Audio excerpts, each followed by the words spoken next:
I'm not yet done with you haters. I'm not yet done with you haters. You thought that I would forget all the insults. Abdullahi, they thought that I would forget.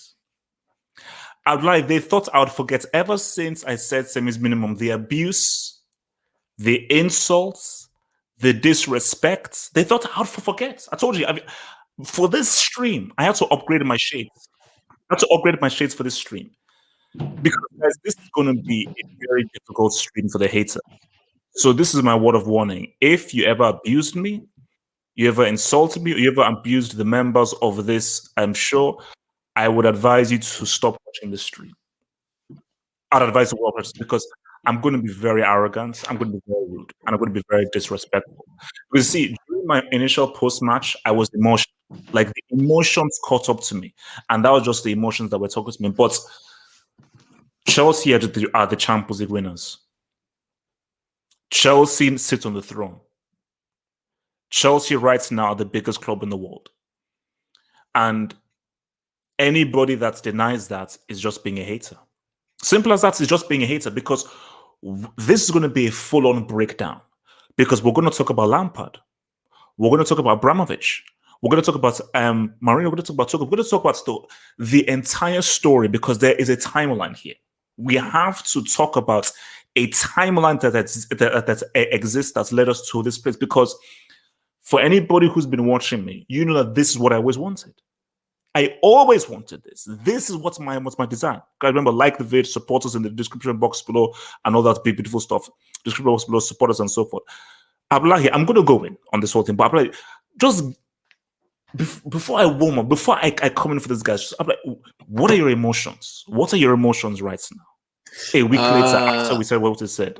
Like I told you on Saturday after the show, I said it. Out of all the signing, everybody have signed, it was Kai Havertz, because I saw that talent from day one. People call me like, I was like, I can bet money on him to come out clutch, because he has that talent to do it. But I understand why people call him flop, shy Havertz, lazy Havertz, brick Havertz, induction Havertz, Siberia Havertz. I get that. Who was coaching him to begin with? Yeah, and like I said, Lampard is the guy from the road. The guy from the road. Lampard can debate. See, I don't hate a Lampard, but I keep saying it. He's not the right man for the job. So for me, a better manager comes in, we see the difference of Kai Havertz and different other players. And I'm not surprised it does. It does shows up, and I'm happy, so happy, because I feel proud that yes, this man can really show how good of a player he is. That makes me happy. And you see, HH, like the job has to go to you a lot, because you've been abused a lot of time. You have been abused, and I think this UCL win. Anybody that want to talk shit about you now can't even say a word anymore. They can't. Because you have the UCL is already there. People may say, do Chelsea deserve it? Is it a fluke? Man, it's not the fluke that the manager beat Tuchel beat the manager 3 times in a row. It's not the fluke anymore. It isn't a fluke anymore. Premier League, Champions League, and the FA Cup. On that Havertz thing though, remember when we did the formation thing? And remember, we did it on this show. And we're discussing that, okay, do you go with Havertz, Ziyech, or I even said Mount is not going to play. Yeah, but I just said that I have a funny feeling about it. I don't know where the feeling came from. I just said, I've got a feeling about Havertz in this game.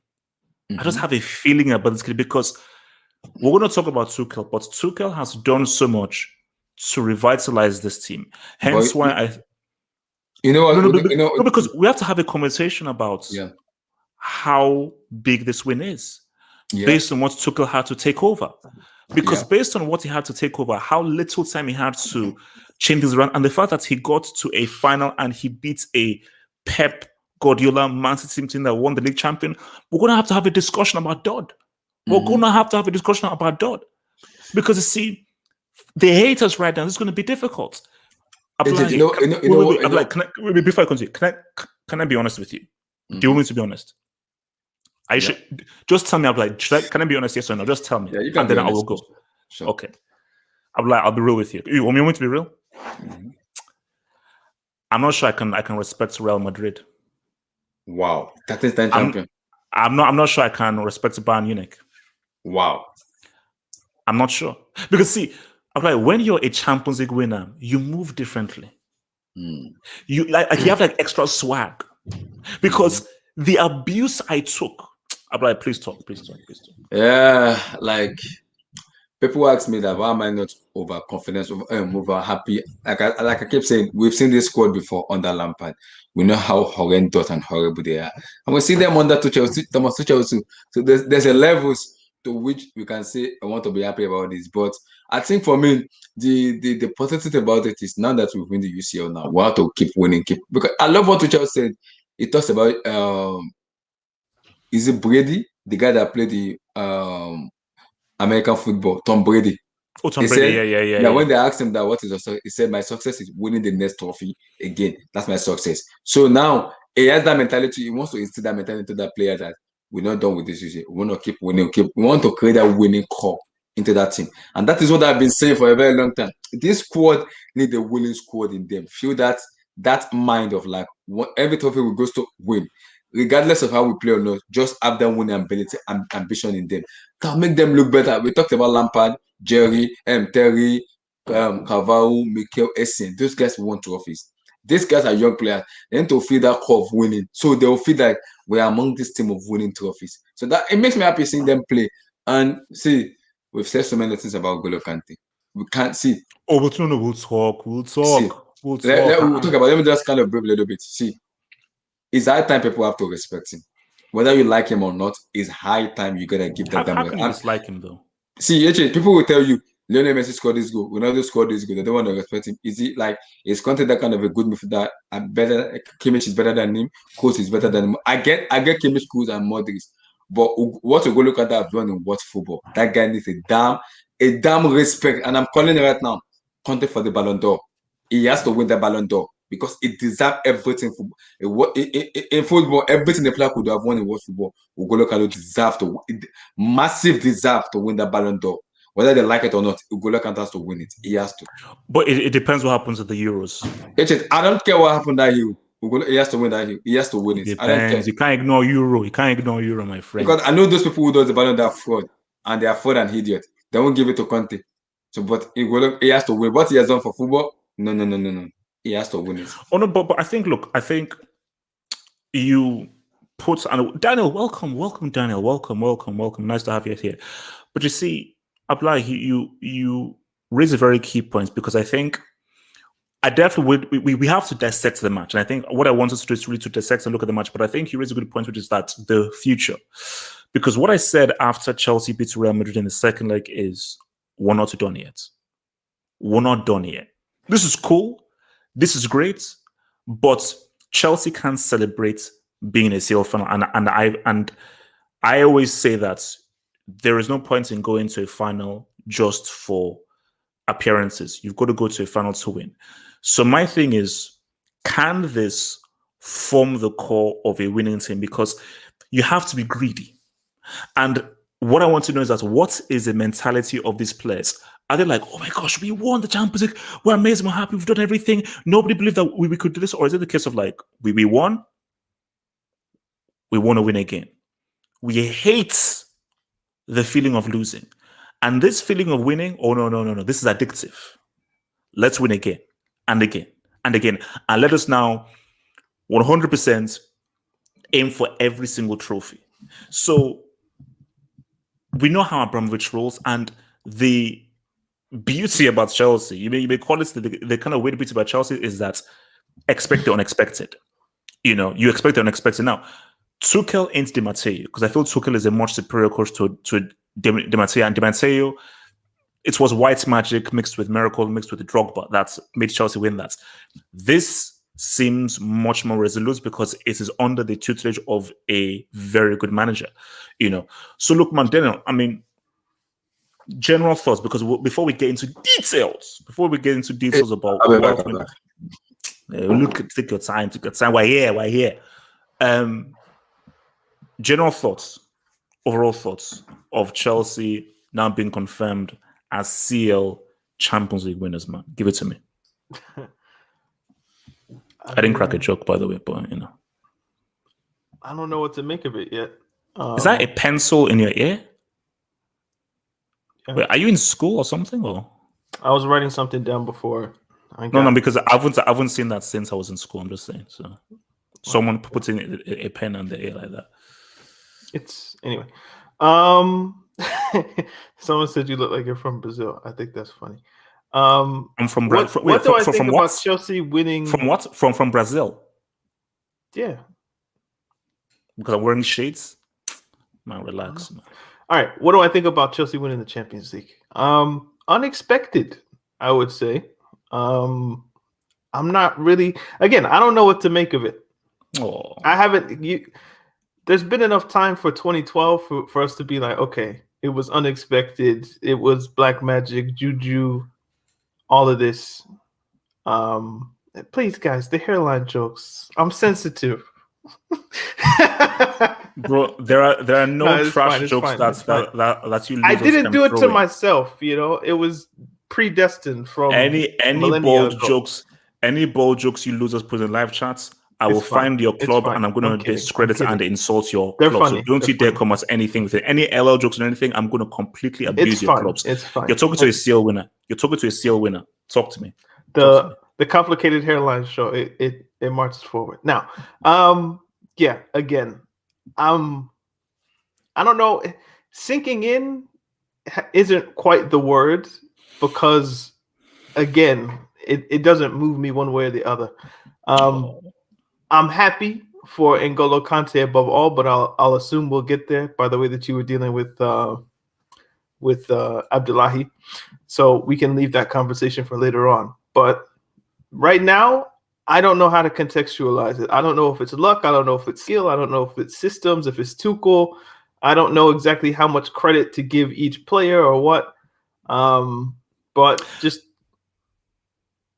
No. I think there's a really good place that we can start before we go into specifics. And I think we sort of talked about this briefly on Talk Tactics podcast, which drops every Tuesday. Check it out. Parallels, 2012 and now. What is the more impressive achievement, 2012 or now? Just even comparing them. Impressive. I've had more time to understand 2012 than I have this one. So again, I don't fully understand how it is that they got where they got yet. I do. I mean, I didn't expect them to beat Atletico. They did. I expected them to beat Porto. They did. Real Madrid was kind of like this weird 50-50 given the state of Madrid, and they came out on top. And then Man City, I don't think any of us gave them a chance, although, okay, there was a little bit of reverse psychology going on, we do have to admit. But was there? Slightly. But yeah, I don't know. It's just weird that Chelsea won it. I don't know exactly what to make of it yet. That's what this conversation is going to be. Hopefully by the end of this, like, I'll have a better understanding of how it happened, why it happened, all of that. But I think basically for me, I feel like I already have a good grasp of both. I understand how they won the final, but the how the season played out and how Chelsea got to where they got, it's still slightly confusing. I can tell. I think we sort of touched upon it on the podcast. Mm-hmm. Chelsea faced better opposition. Chelsea 2012 faced better opposition. So that was a miracle. That really genuinely felt like, oh no, this is something miraculous, because that was a Lionel Messi who just scored 92 goals in a calendar year. That's a Barcelona side that totally gave birth to Man United in the 2011 final. That was a Bayern Munich side who, without Javi Martinez, won the treble the very next year.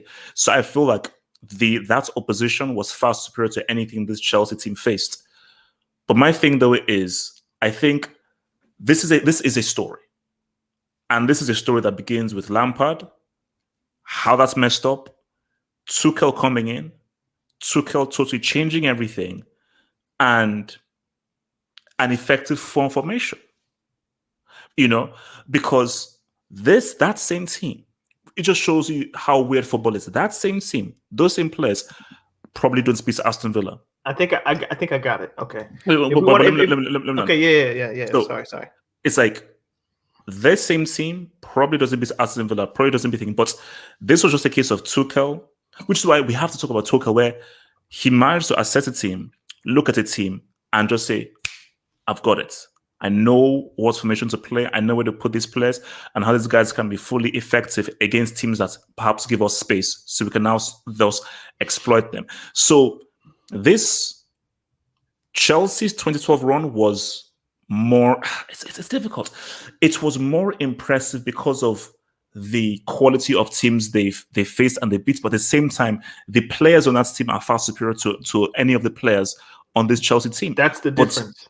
You see, but this Chelsea team, it's impressive in the sense of, I believe that the team and the dressing room was in a worse position than it was back in 2012. And the fact about it was that there are no veterans here. Or rather, there are no veterans to the caliber of the veterans that were on that Chelsea team. So you have 21-year-olds, 22, 23-year-olds, you have a garbage-ass striker, and you managed to take them all the way and win games you were not pretty supposed to win. Because again, before Real Madrid, people that said, no, Real, we're going to win. Man City, until Pep smoked a pipe, so that Chelsea would destroy Man City. So it's weird. Comparing the two is weird. But before I give it to you, if I was to say, okay, Broom, give me an answer, HH, which was the more impressive one? It's 2012. Mm-hmm. It's 2012 is 20. This is very impressive, but if we're comparing the two, 2012 was a miracle. But you see, that's the weird thing. It was more impressive in a miraculous sense, but this was impressive in a footballing sense because I don't know how Chelsea beat Barcelona in that semi. I don't know how Chelsea beat Bayern in that final. I can tell you exactly how Chelsea beat Man City, Porto, and Atletico. Like, they beat them. It makes sense. It doesn't make sense how Chelsea beats Barcelona and Bayern Munich. So, yeah. I would say the 2012 team, it was the end of a generation. So from 2003, when Abramovich bought the club, until 2012, and even, some players still stuck on after that, but it was the end of an era. So you understand what Cech can give you, what Drogba can give you, what Lampard, Terry, Essie, and Cole, and a supporting cast around those guys can give you. When Villas-Boas had his trouble and they brought in Di Matteo, what they did, and this is the major difference, because that team was at the end of what it was, when they brought in Di Matteo to take over from Villas-Boas, it was giving the players the power almost. And you guys know what to do because you're veterans. You've been here for years. You've been close several times. Do what you know you need to do, because Villas-Boas was putting in, Daniel Sturridge and, all these like kind of young players, and his job was to kind of phase out the older guys. And the older guys had that little, I don't know if it's player power or revolt or whatever it was, but they were just like, no, we're not going to play for you. And essentially what happened was they won the Champions League based off themselves. Drogba, Terry, Lampard, Cech, they decided this is what we're going to do. This is how we're going to play. Di Matteo might have had a little bit of input, but generally speaking, it was, we know individuals. We know what we've been trained to do from Mourinho, from Ancelotti, from Hiddink, from Grant, from all of these guys. We know what we're meant to do. This is how we play. We haven't changed too much from 2005, although we've developed as players. This is our last chance. Let's get it done. Di Matteo is just, I don't want to call him a glorified cheerleader, but I guess we can say from his subsequent managerial career at Schalke and at West Brom, the guy's not really a talented manager on any level, which goes to the point of 2012 being not a miracle, although it is, but no. It's more so the players knowing what to do and getting it done. No. Okay, let me just very quickly cut you off there. I'm going to give you an example, and I think you'll actually like this example. 2010, because you're a Frenchman, or rather you're like half French. Are you half French? Basically, you like getting in your France bag. Okay, looking like your France bag. So, 2010 World Cup was Dominic. So they have beef. The squad has beef with Dominic and so forth. And this was France against Mexico. I think it might have been their second or their third group game. So France against Mexico, the French team have totally sort of like meeting it against Dominic, and Dominic has sort of like just washed his hands from the team. And you literally see Ribery giving a team talk. Yeah. So they said, no, we're not going to go as players and go through. It is impossible. That's how football works.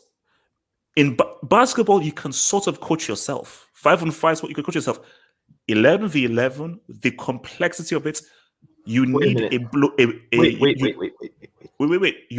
You need a blueprint merchant. You need a blueprint merchant. So my thing is, those players taking it upon themselves to sort of coach themselves plays into the fact that it's a miracle. How do you build one of the most well-constructed teams in Barcelona as just players doing what you learned from a dude called Mourinho? That's a miracle. What I'm saying is, if you want to use the France 2010 example of like the players trying to do it themselves, what had Ribéry done before 2010? Like France didn't have a history, or that France team didn't have a history of winning things. The last thing they had won was the 2000 Euros, and then they made the 2006 World Cup final. But the majority of that team weren't winners.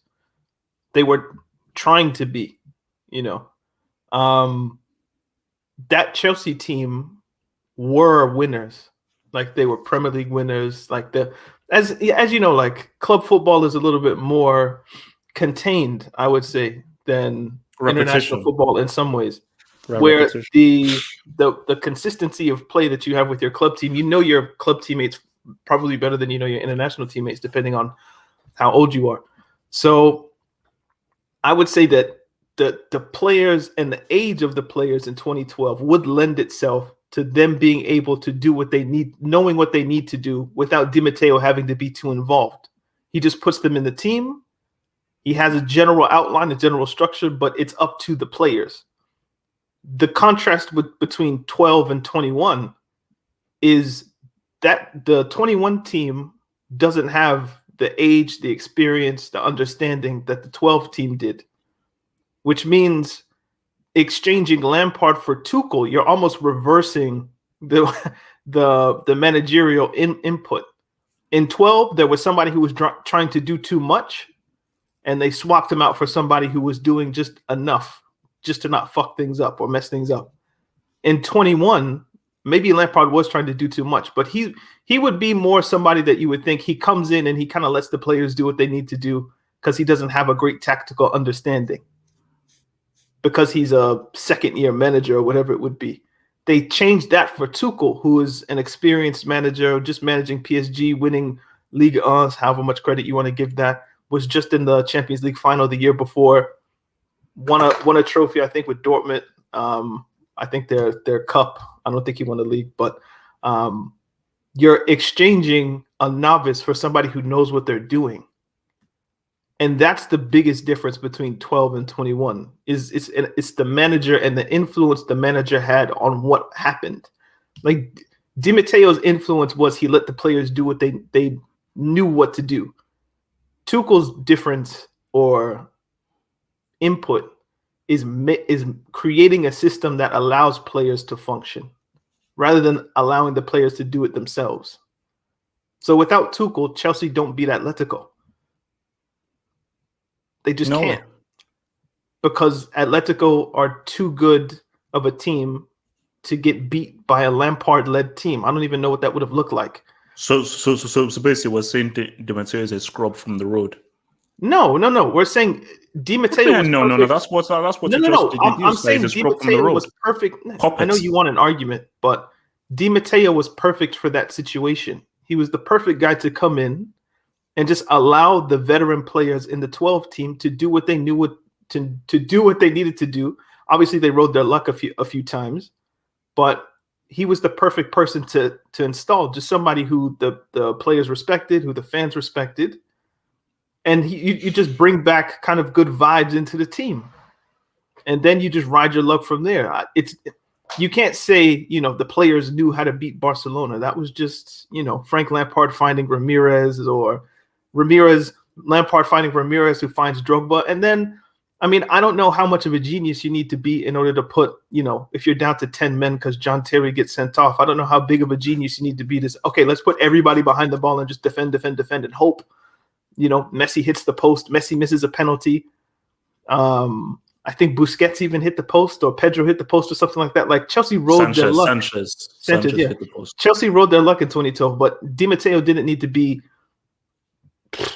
I don't know, Johan Cruyff to understand. Let's put everybody behind the ball with 10 men against 11 at the new camp. No, because see, that's the thing. Because I want to bring in Abdullah here. It's like in those two games, Chelsea were outplayed. They were outplayed in both of those games. They were completely outplayed. So it makes it even much more. How the hell did they do this? But whereas under Tuchel, Chelsea outplayed Real Madrid in both those legs.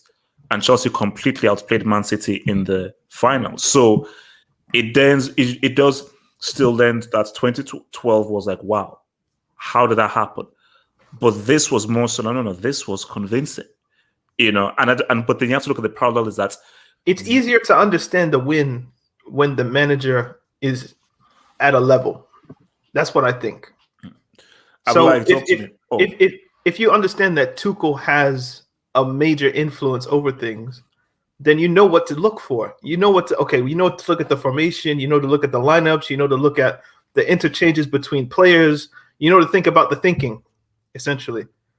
When it's Di Matteo, it doesn't quite make sense because you're not thinking to think about his thinking. You're just like, how is this happening?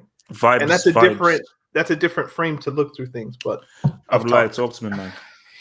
Oh, what's the question? You've talked.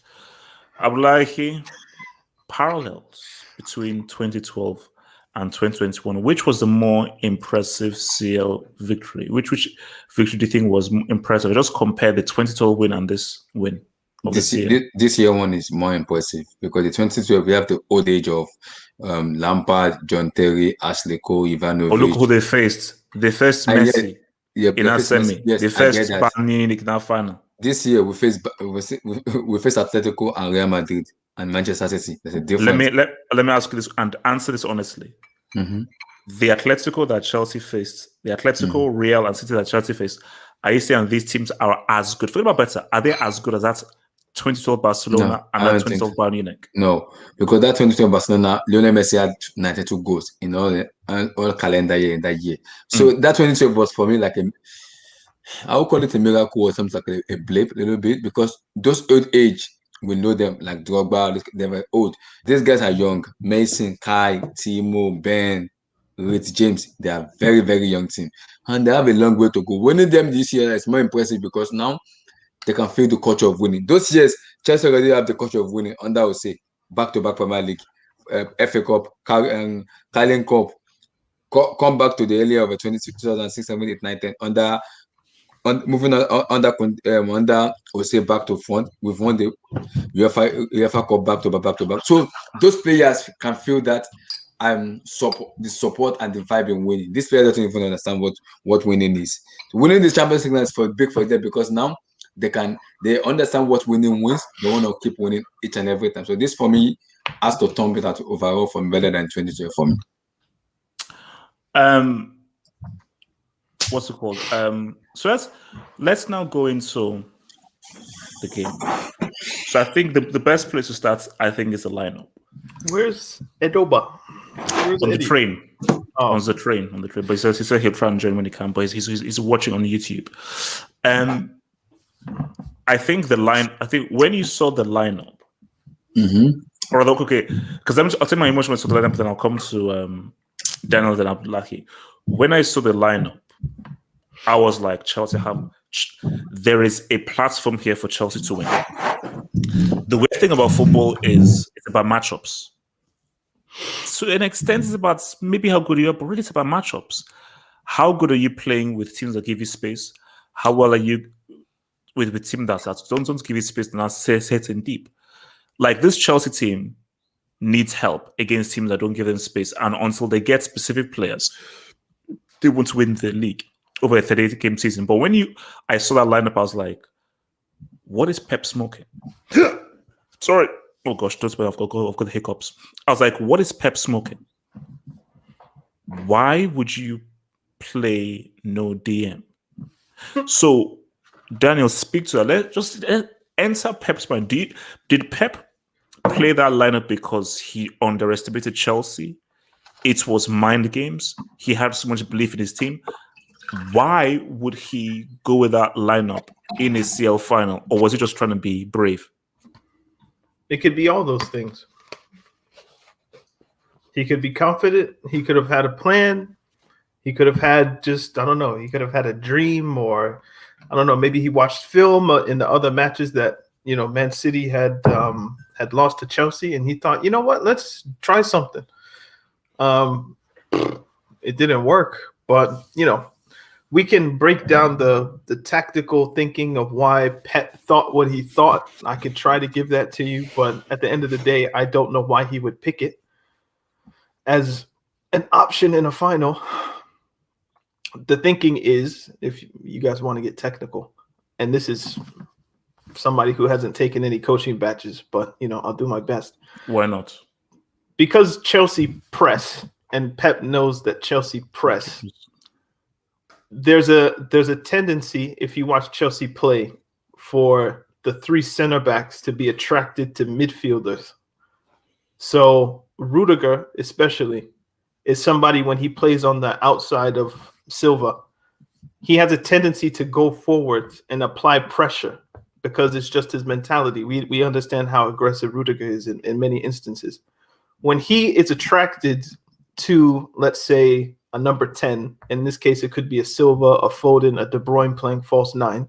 The idea is, why not have Sterling notice his pressure and run in behind and be on the wrong side of Silva in between Rudiger?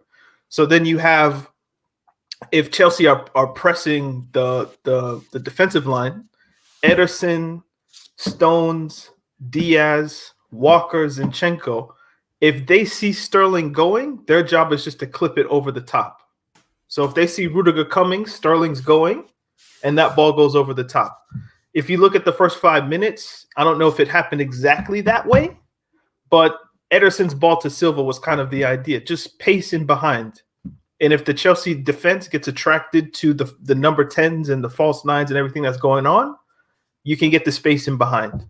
Because Chelsea aren't just going to sit back like they did in 2012 and just 11 guys behind the ball in their own box, wave after wave after wave. Chelsea are actually, under Tuchel, a more forward-thinking. Yeah, he's a German manager. He's going to do what German managers do. So that was probably Pep's thinking, to just place, I want Sterling in the team because of pace. The same way that Chelsea played Werner.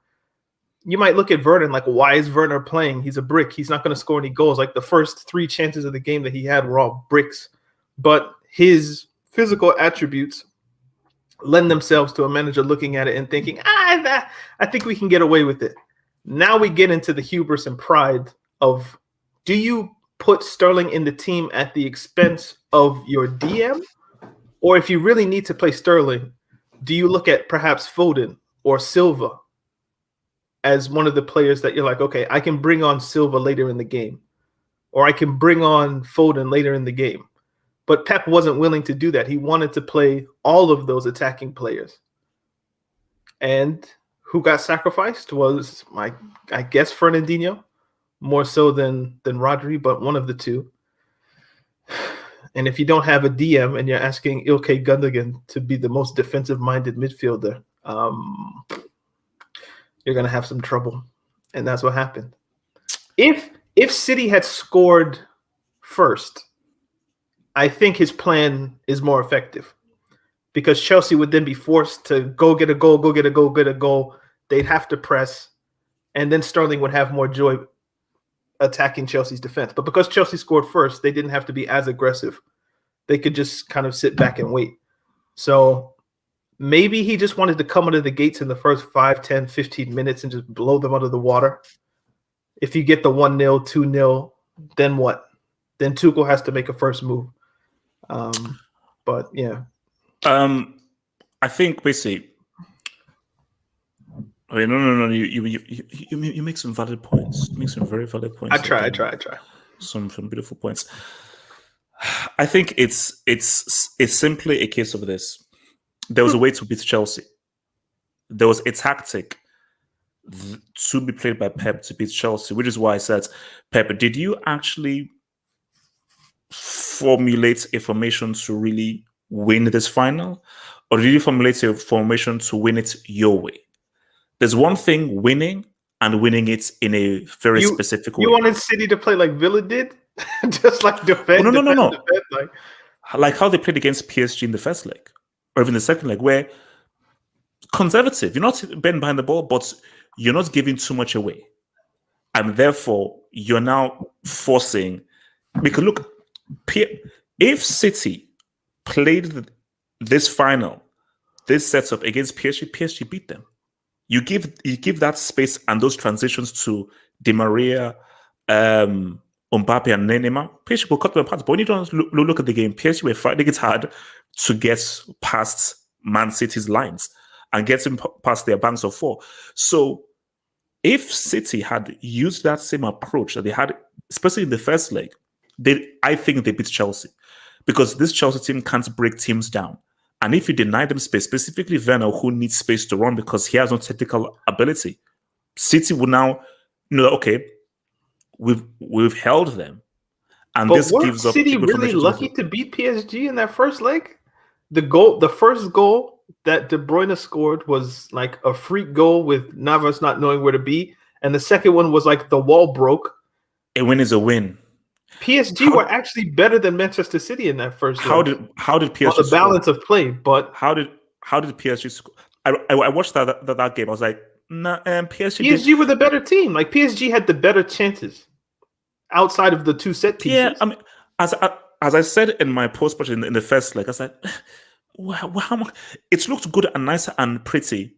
One or two chances, really. They didn't completely override Man City. And my point is that Pep's not going to play for set pieces, though. PSG's goal came from a set piece.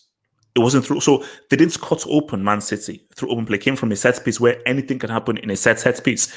So over two legs, PSG only scored against Man City via a set piece. So, but they played better. And who lost? I don't give a damn about you playing better. You lost. You're making the argument that the result should dictate how you play.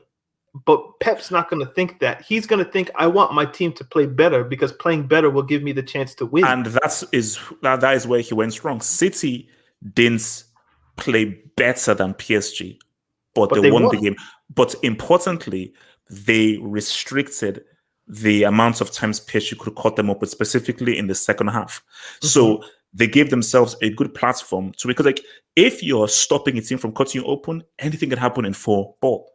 Do you think if Mbappe plays the second leg, it's no. the same way? No? It's the same way, because they weren't getting any space. Mbappe needs space to exploit. If you're giving space, he's pretty ineffective. Let's put it this way. PSG, from my memory, I don't recall the chances, but I do remember thinking like they should have had at least a goal or two in the first half of the first leg.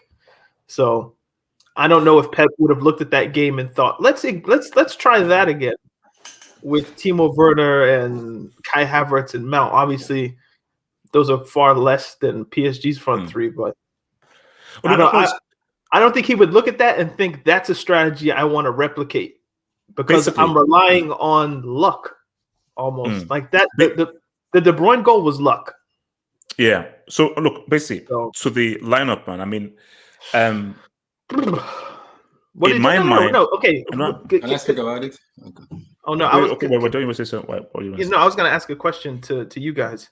Do you think Chelsea won the final, or do you think City lost the final? Which one do you think weighs more?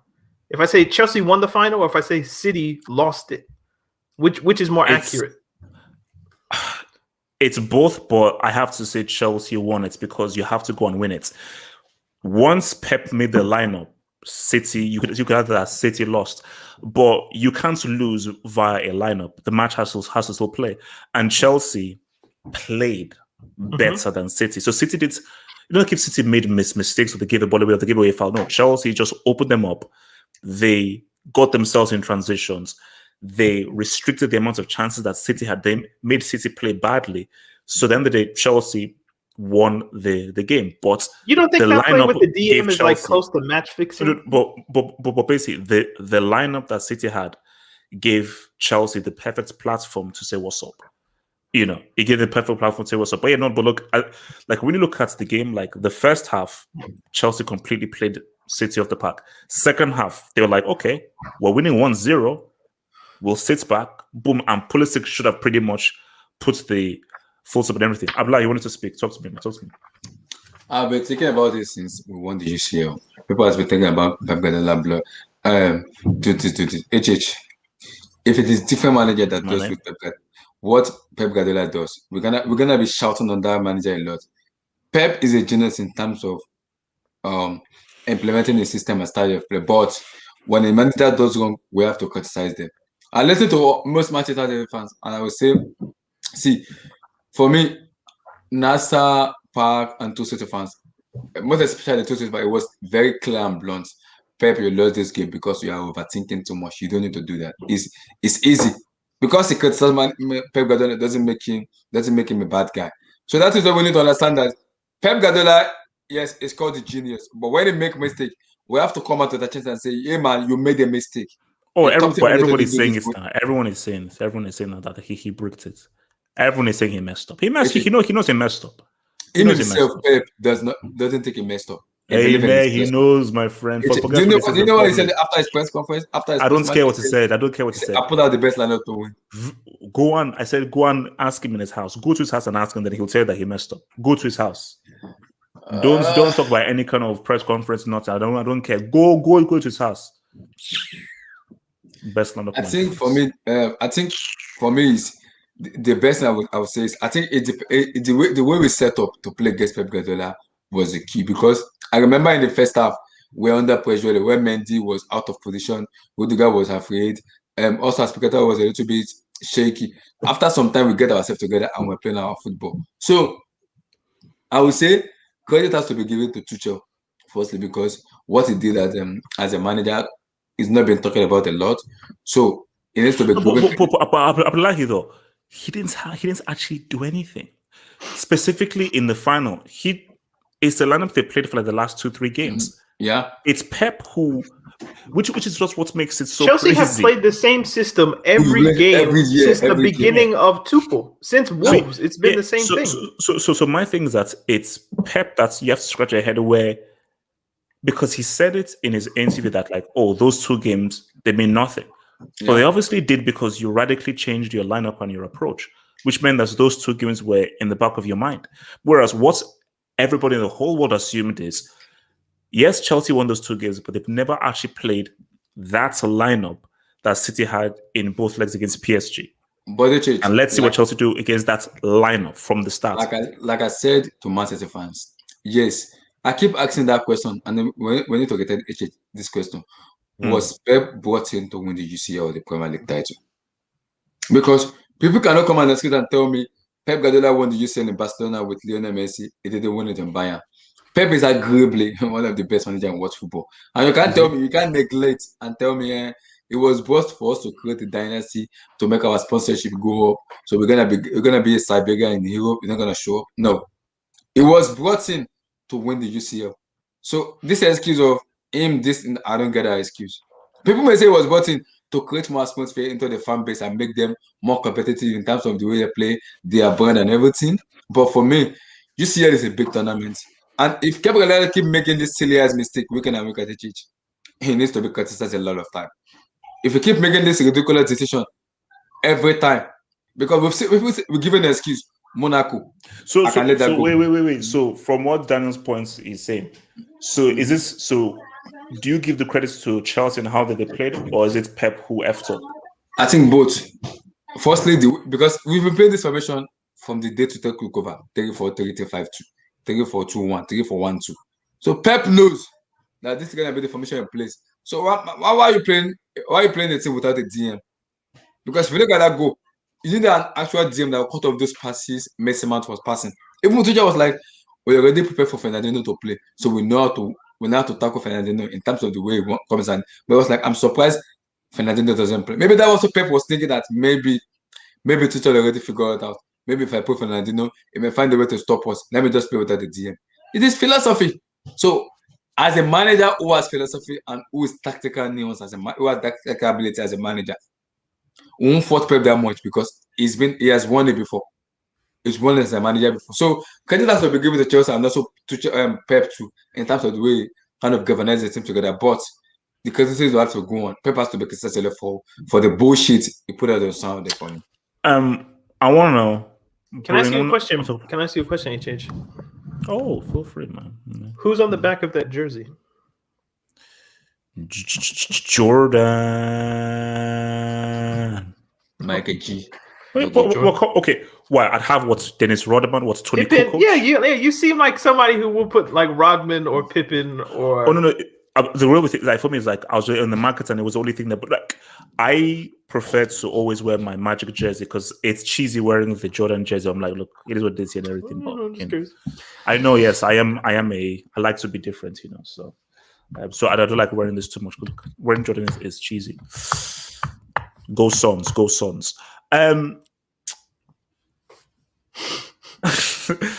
Kai Havertz. Oh, sorry. So before, thank you for Super the dub. Yes, aside, who says, actually, let me bring this up. Just bear with me. So from Yes aside, who says, Pep Guardiola. Did anyone read what Aguero's father said about Pep Guardiola? Daniel, weren't we saying this thing on the freaking podcast? What? I don't. I haven't heard the news. I saw you tweeted me, and I just assumed, but I never clicked the article. So. Oh, basically, like Aguero said that Daily Fail. So. Yeah, I saw that. Like Aguero's father said, like those tears are not real. Oh. That those are fake tears. Crocodile and we tears. said that. Pep, why are you crying for a guy from who you day benched? one? He did not like Sergio Aguero. We know that from day one.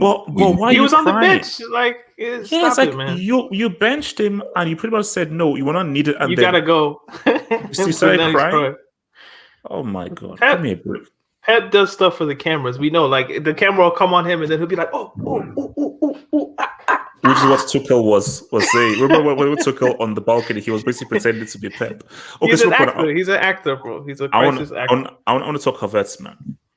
Look, man, you see, I was really happy for Havertz. Go to him first, man. Oh, German. No. German Zidane.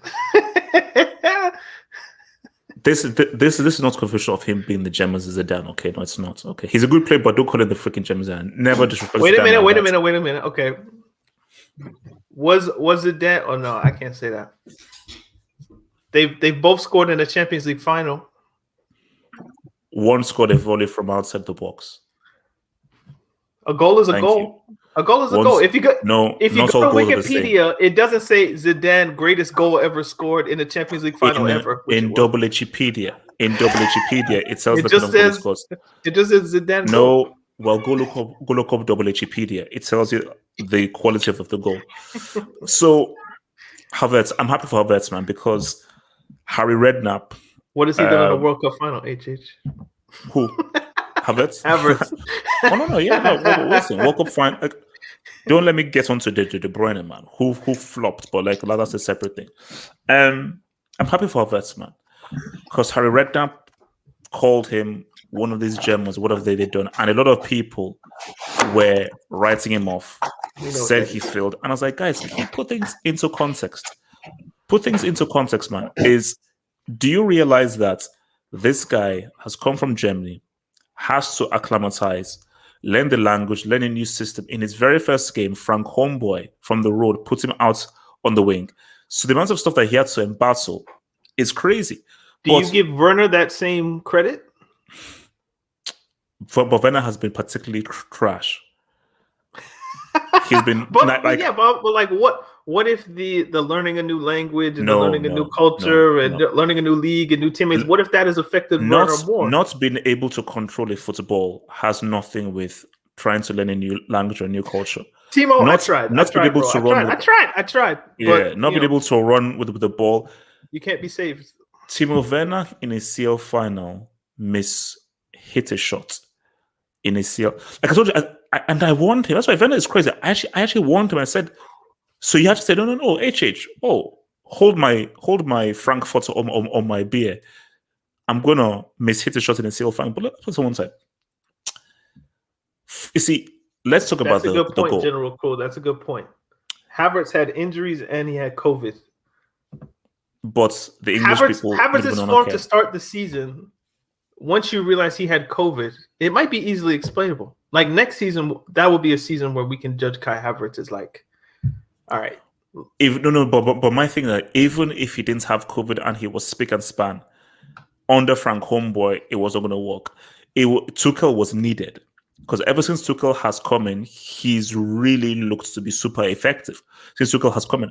But you see, if you look at the goal right now people will call me hating and so forth, but I'm just keeping it real here. Let me pose it as a question. How highly do you rate the Mason Mount's pass to Havertz? Like out of 10? Okay, let me start and then I'll like give it to you. So, because people said, "My gosh, that Mason pass was crazy," and here's the thing: it was a good pass, but it was Mason Mount was looking at the Grand Canyon. It was the Grand Canyon because it was literally the most obvious pass to make, and Werner, as useless as he is, actually helped to produce that pass because his run took thing away. So my thing is that 7 would actually be a great mark for that pass because, again, you still have to make it and it still has to be properly weighted. But it wasn't like Pirlo to Grosso. It wasn't like Javi to Jessica Alba in 2012 where, no, that is a difficult Wait. This are you slandering Mount? No. Is that what this is? No. How is it slandering? When I'm just saying, I don't want to be involved. It's a good pass, but my thing is, Havertz still had a lot of work to do, and I think Havertz did a lot to really create that. Are those jerseys behind you, by the way? Oh, I'm sorry. Yeah, new. No. I want to always freshen up the background, man. Yeah, so yeah, they're new ones. Because my thing is, it was a very obvious. You know pass. what? I'm gonna give him an 8. I'll give you an 8. I'll give him an 8. So for me, I'll give it like a 7. 7.5 because I think that it's a good pass because you still have to make it, you have to see it, and it's still going to be properly weighted. If we're going to judge it with like the Lampard ball to Ramirez that somebody mentioned in the comments or something like that, like that's a 10 out of 10. Oh, that's an insane or a 9. We'll give it a 9. We'll give it a 9. The Mount pass is like it's a little bit below that, but again, if we're going to say Champions League final, it means more because it's a final. Then having that pass in a Champions League final counts. It bumps it up from like 7.5, if you will, to like an 8 because the occasion. But see, whenever 7 or 8, it doesn't really matter what somebody called it. It was a good pass. It was a really good pass. Not great, really good. Yeah, basically, it was a real good pass. It was a real good pass. And the weight of the pass meant that when Havertz took his touch, if the touch was good, it was always going to take him around the keeper.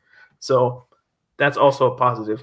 Also, Ederson should have had a red card, but obviously, I'm not sure he touched. But basically, no, he did. It hit the bottom of his hand outside the box. So cool. I don't care. But so, no, once you score, that takes away like the double jeopardy or whatever it is. So the should is the wrong word. Could have. I've been trying to speak for like the last 5-6 minutes to try and get this whole thing out, but I'll try again for the 7th time to speak. So, Mount makes a good pass, and it is a good pass. He makes a good pass to Havertz. But my thing about it was, I was very impressed by the composure that Havertz showed in that position, and I think that's the composure to take it around Ederson, and then to really have the composure and the balance to finish it. I think for a 21-year-old to do that in a Champions League final, like for me, I told you, I'm a moments merchant. I don't give a crap how much. I don't even know how much he was even bought for. You have fully paid back everything because look, that is a Champions League winning goal. That is a Champions League winning goal, and I think it's a kind of thing where, because even saw how he reacted to it and how happy he was for it. It's a kind of thing that can help to motivate you going forward. Now, it doesn't always propel everyone. Look at Mario Götze, the best World Cup winning goal of all time. There's not a better World Cup winning goal than that Mario Götze goal by far. Nothing comes close. But what happened after that? Well, his growth hormone, like metabolism thing and all that kind of stuff, his health issues did all that. But I would hope that with that goal from Havertz, you can go on and say what's up, man. So Abdullah, talk to me about that Havertz G, man. Your Germans again. I'm hearing people are coming at me a lot on Twitter. When I do my stream, they're calling it on me. They said they want a 2-page double space 12 fonts. 12 what? 12 font apology on Mason Mount. So see, this is what apologize. I said. Apologize. Let me speak. My friend, apologize. Say sorry. Let me talk. See, I don't criticize Mount. My problem with him is his final thought decision making has been abysmal, and he's been improving a lot under Tuchel. He has been, his final thought. Yes, he can shoot, he can score. That's an extreme word, man. Do you know how deep abysmal is, man? Do you know how it's bad. It's a real bad. Yeah, he is. Yeah, but under Tuchel, he has improved, and I'm impressed with that because my problem with him has been the final thought. And that pass he made, the weight of that pass, the precision of that pass, I have to give him credit for that because that pass was sublime. We were just giving on the plate for Havertz to finish up. It was a sublime pass. So that's my problem. If you can be doing this consistently, nobody's gonna have an issue with Mason Mount. No one ever. We're gonna have an issue with it. The issue we're having with him is the decision making the final third has not been the decision making we all want to see. Because we know he has that talent, but he's been making a horrible decision making. Just shooting for shooting sake, pass on. You don't need to pass, just pass. Do something right, but eventually he did it right, and I'm impressed about it. And I don't want to talk much about Kai Havertz because I've been saying this to you since last week. It's overjoyed and over happy for me. I don't know how to put it. Almost excited for me because when you talked about ZH, Timo Werner, Ben Chilwell, and co, Kai Havertz was that player I've been raging about for a very long time because he has that potential. So him doing that, I'm not surprised because he has that potential to do it. So it makes me happy watching him. I'm like, wow, can you really do this? Yeah, because I've seen that potential before. So I'm happy overall seeing him do that week in and week out. It gave me so much joy and so much happiness. If I come to Daniel, man, we can move on from Mars. Oh, of course, I will move on, man. From Martin Rosario. Thank you for the dub. He says, man, if you'll allow Timo to win a World Cup, man, listen. Martin, let me respond to this, man. Lep, because I told you, Forward sent me a message saying that he can't envision Timo Werner lifting up the Champions League trophy. And I was like, Ford, you just might be right. I just cannot envision a guy that's trash, that's basement level, lifting up the CL trophy. So it's a further indictment onto how badly Pep, I don't think Pep can recover from this. Hence why I have to look at his 09 and 2011 CL titles. Like I'd say, well, should I actually give you those titles?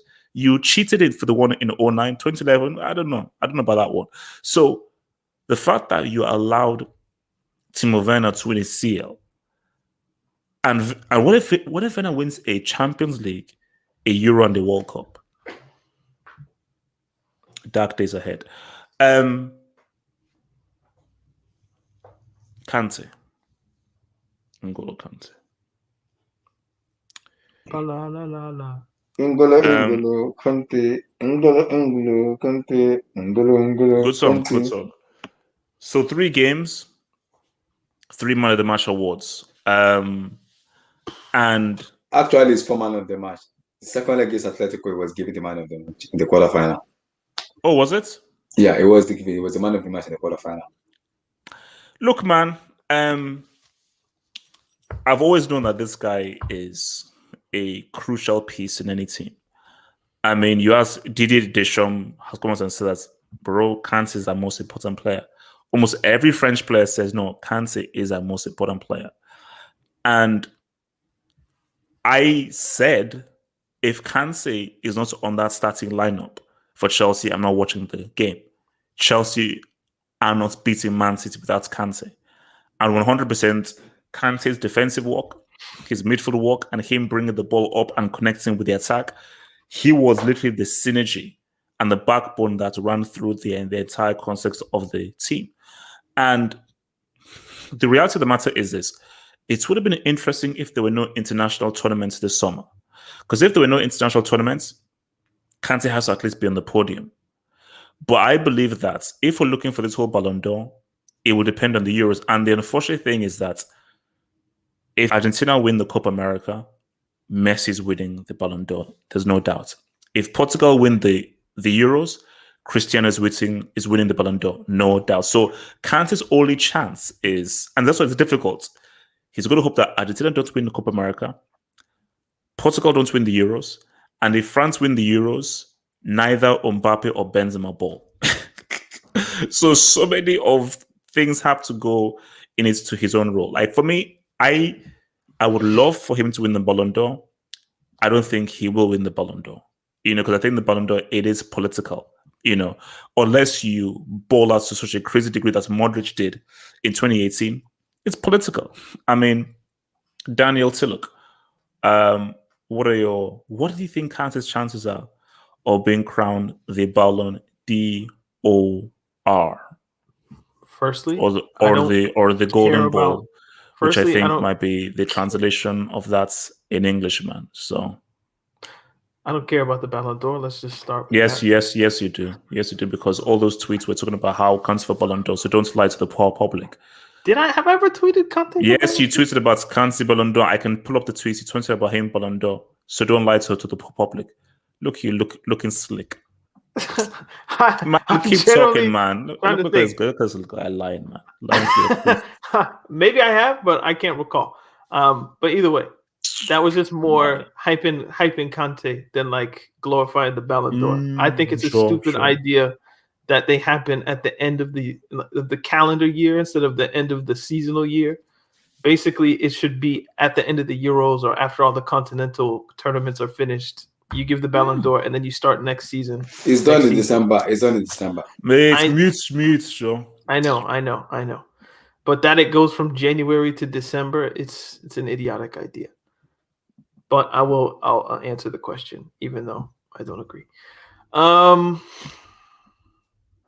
I don't think if France win the Euros and Kante plays his part, he'll win it.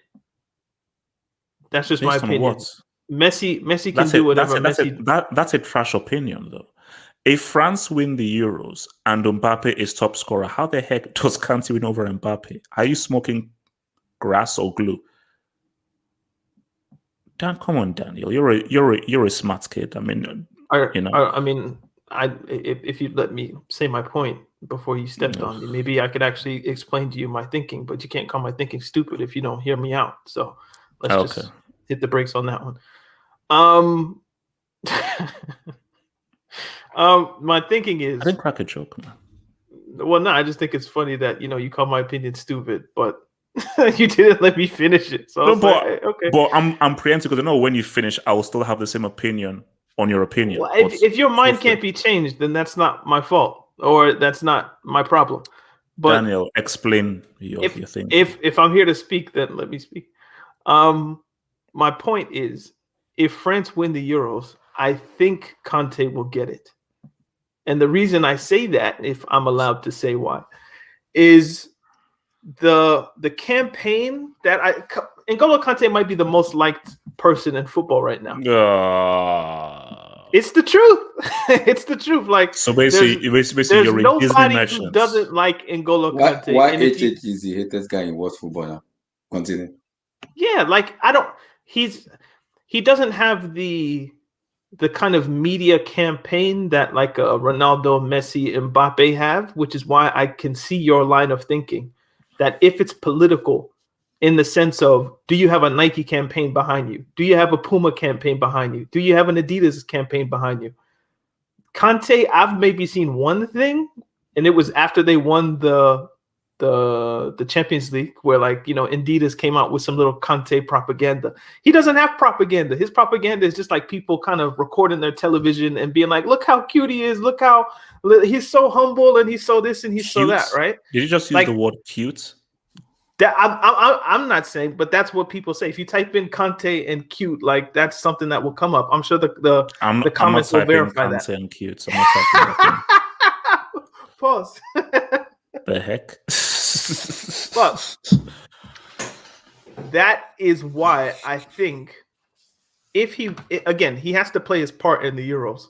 But if Messi wins Copa America, which is a big question mark, Portugal winning the Euros is more realistic. But what did Ronaldo do within the context of the season? He was the top scorer in Serie A, but they didn't win anything except the Coppa Italia. So I'm not sure you're going to give that more credit above winning a Champions League. Yes, you will. Wait, okay, Daniel, are you talking from your opinion or just how it's going to work? Let me just know. Are you talking from your assessments or just how it works generally? Because if it's your assessments, cool. But if it's how it works, show me one time that Ronaldo won the Ballon d'Or or Messi won the Ballon d'Or and they didn't have the hardware to back it up. Meaning 2013. Yeah. Okay. The treble was won by Bayern Munich. I'm not a Ballon d'Or historian. I don't know who wins these things. So basically 2013, okay, the treble was won by Bayern Munich. And Ribery pretty much had his hands on it. Okay. But World Cup qualification, playoffs, Portugal against Sweden. Cristiano scores the winning goal in the first leg, then he scores the hat-trick in the second leg, and he stole it from Ribery. And it was that game that gave it to him. So we have one example. So Cristiano in 2013. That's the only other one we can think of. Yeah. So no, but it's just that if Cristiano wins the Euros, then there's no discussion. No. I said Messi. I said if Messi wins the Copa America, which I think is a big question mark. Okay. And then I was getting to Ronaldo, and that's why I asked the question. Because I don't know the year that was, but you guys have told me it's 2013. So we can think of one time where Cristiano didn't. But what did Cristiano do in 2013? Was that a season where he had like 70, 80, 90 goals or something crazy like that? Live chats, please tell us. I don't know. Live chat. Wikipedia, what he did in 2013? Wikipedia merchants out there, let us know. Like, why did Ronaldo deserve it in 2013? But the larger point is... Let me ask you. So if Cristiano wins the Euros, you still feel Kante will win the Ballon d'Or? No, because Kante's win is contingent on France winning the Euros, which he would be a part of, and Chelsea winning the Champions League. If Cristiano wins the Euros, then obviously that will supersede anything. Let me ask you another question. If France win the Euros and Mbappe is top scorer and scores the winning goal in the final, will Kante still win the Ballon d'Or? It depends on how good Kante is. Kante is amazing, but Mbappe is top scorer and he scores the winning goal in the final. Kante will win it. You guys are smoking. See, are you talking from your opinion or just how it's generally works? Let me explain the reason for you. Yeah, like I remember I told you. These Ballon people is yet to tell me whether it's your opinion these Ballon d'Or people are just fraud and I know, just political. They're paid. But this is what we need to get about. I remember the 2010 when Lionel Messi won it. It's not just so that won that Ballon d'Or. They give it to Leo Messi because of his performance. So if Mbappe get a high goal scorer in the Euro and we're going to play the kind of play the Kante we know in Chelsea and in France, and I'm telling 100% guarantee he's going to win the Ballon d'Or this year. He will. Because we know how good Kante is. We know. No matter where do you get 100% from? How do you come up with that calculation? It's just too good. Kante is just too good. My friend, I'm not talking about your opinion. I'm saying that's generally what will happen. Forget your opinion. Generally. Of course, in your opinion, of course you say, but generally speaking, if you're speaking generally, do you honestly believe that he has a chance to say what's up? Just think about it. If France win the Euros, you know how this thing works. Lam told this to us years ago. If France win the Euros, Mbappe is top scorer. Mbappe scores in the final. And you know what Mbappe is branding-wise? How the hell does Kante get it ahead of Mbappe? It's impossible. It's impossible. AJ, if you're talking about, I understand what you're talking about Ballon d'Or. Like I tell you, Kylian Mbappe in terms of marketing and sponsorship, Mbappe will win it because he has that marketing and sponsorship with him. Wherever he goes, it's Kylian Mbappe. Wherever he goes, Kylian Mbappe. The marketing strategy that Mbappe has, N'Golo Kante doesn't have it because he doesn't speak too much on beach. It just does. It's like action is better than word. I just want to perform action here than speaking. That is N'Golo Kante for you. He will never say a word, but he will perform above the level you expect him to perform. You're talking about Kylian Mbappe. Kylian Mbappe did not. It was off in the second leg of the UCL final. Yes, he scored those goals. Yes, he scored those goals in Camp Nou and those goals there. But in the UCL final, in the semi-final, it was kind of what it was out of the game because I would agree with you, HH, if PSG had won Ligue 1. Doesn't matter. But you would need if you don't win the Champions League, then see, Ronaldo's a different case just because I think his branding and marketing, you cannot win Serie A and still win. But because the tournament, or not the tournament rather, because the Ballon d'Or is a French award, it's the reason why they didn't have it last year and Lewandowski got robbed, which over the balance of the 2 seasons, which I think that's probably what they should do. We didn't give one in 2020. So let's combine the 2020 and 2021 seasons, like the past 2 years. If that's the case, then Lewandowski clearly gets it. But because it's a French award, don't you think the French media would put more stock into PSG didn't win their domestic competition? Even if they do win the Euro, you would add up, you won the Champions League, you won the Euro. Daniel, you're speaking too logically. You were a key. Say again? You're speaking so logically. Or logically, of course, it makes sense. If it's just if it's just, well, have hope. If it's just who has more Instagram, Twitter followers, and that's who we want to tweet, oh, my guy won, then why are we even having the discussion? No. But I'm telling you about how it works. Is in terms of this is that becomes it's about branding and what looks good for the Ballon d'Or thing. Mbappe looks better for their branding thing and marketability thing than Kante. So for them, if Mbappe balls at the Euros, they will just put that as extra weighting as now Mbappe Euro winner, PSG. But Kante won't disappear. You said in the scenario Kante plays amazing. So he does. So you think everybody is just gonna let's just forget N'Golo Kante bald? Yes, that's what they'll do. Because that's not realistic.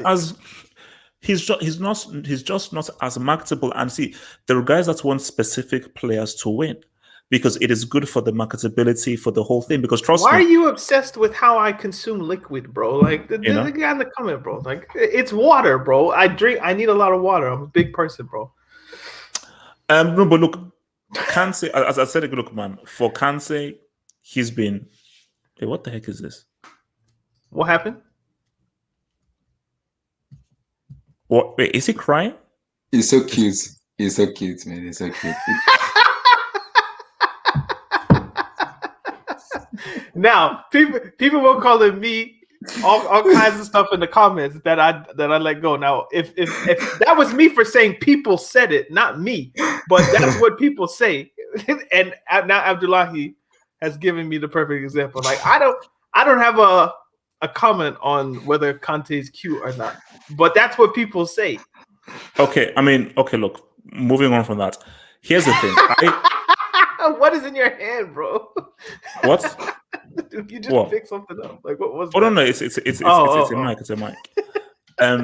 See, here's the thing though, is that I think it would be great if Kante wins the award. Personally speaking. Because I think that will be great for football because because Lam was the one that said, hey, yo, I think it's very good that you have defensive people and midfield people being able to win this. And I think that if you have Kante, a DM who may not be as flash as attacking players, if he wins this, wild, that's what we need. No, I'm ignoring those guys are just crazy. That's what we. Guys, look, you are sick, man. You are sick. You are sick. You love to have N'Golo Kante as your brother. That guy is just too humble. He's just too humble. It's a sex toy. You're holding a spatula. What the fuck? It's just a freaking microphone, man. It's just a microphone. Okay, your all right. Comments are wild, bro. Okay, it's a mic. I don't do any. see, guys are just wild, man. Does this look like a freaking vibrator? Does this look like a vibrator to you? Vibrators look very different from this. I know I've never touched a vibrator in my life, so thank you. Pride Month, nothing against that. Dom, chill, bro.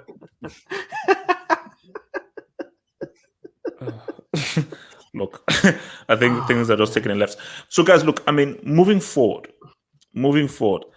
if there was one player, let me say this: if there's one player that Chelsea should get in the transfer market, who do you think it should be? If there's one player, I've already said it's the Oos. I said if there's one player I could pick, I say it's the Oos. So, Daniel, if there was one player that Chelsea could get, no, we didn't. Because I said Pogba, but in light of the CL win and so forth, if there's one player, say, from this to add into this team to ensure this team can win the league and come back into the CL, what would it be? What would it be? Talk to me. I mean, in an ideal world, if everybody's available and it's just a question of money, Lewandowski.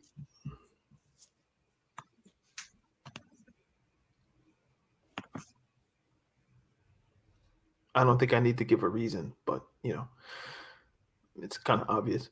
So, what do you think, Abdullahi? Because there are so many conflicting reports, and actually, I say it, if we can't get Haaland, Harry Kane, or Romelu Lukaku, maybe it's just need to brush up and Kai Havertz in terms of the vocal number 9. Make him then we just have to buy a more creative player. I'm hearing we're already submitted a bid for Jadon Sancho from Borussia Dortmund of 80 million. That's a board, like what do you like that's like 80 million for Sancho. That's a creative winning, but we still need the vocal number 9. I could wait till next year to see. Keep talking, my friend. Just talk. Boulevard, Mr. Boulevard, talk. Because the problem is, Harry Kane is difficult to get. Haaland also is very difficult. Because how do you know? Have you tried? Did you call? Guardiola. So that's a game. It's not gonna happen. Those two not gonna happen. They can't do anything. I think HH needs a Snickers, bro. So, but for me, if I want to, I only need the 3 signings this year, and we're good to go. A striker, a defensive midfielder, and a central back. We're good. That is it. We're good.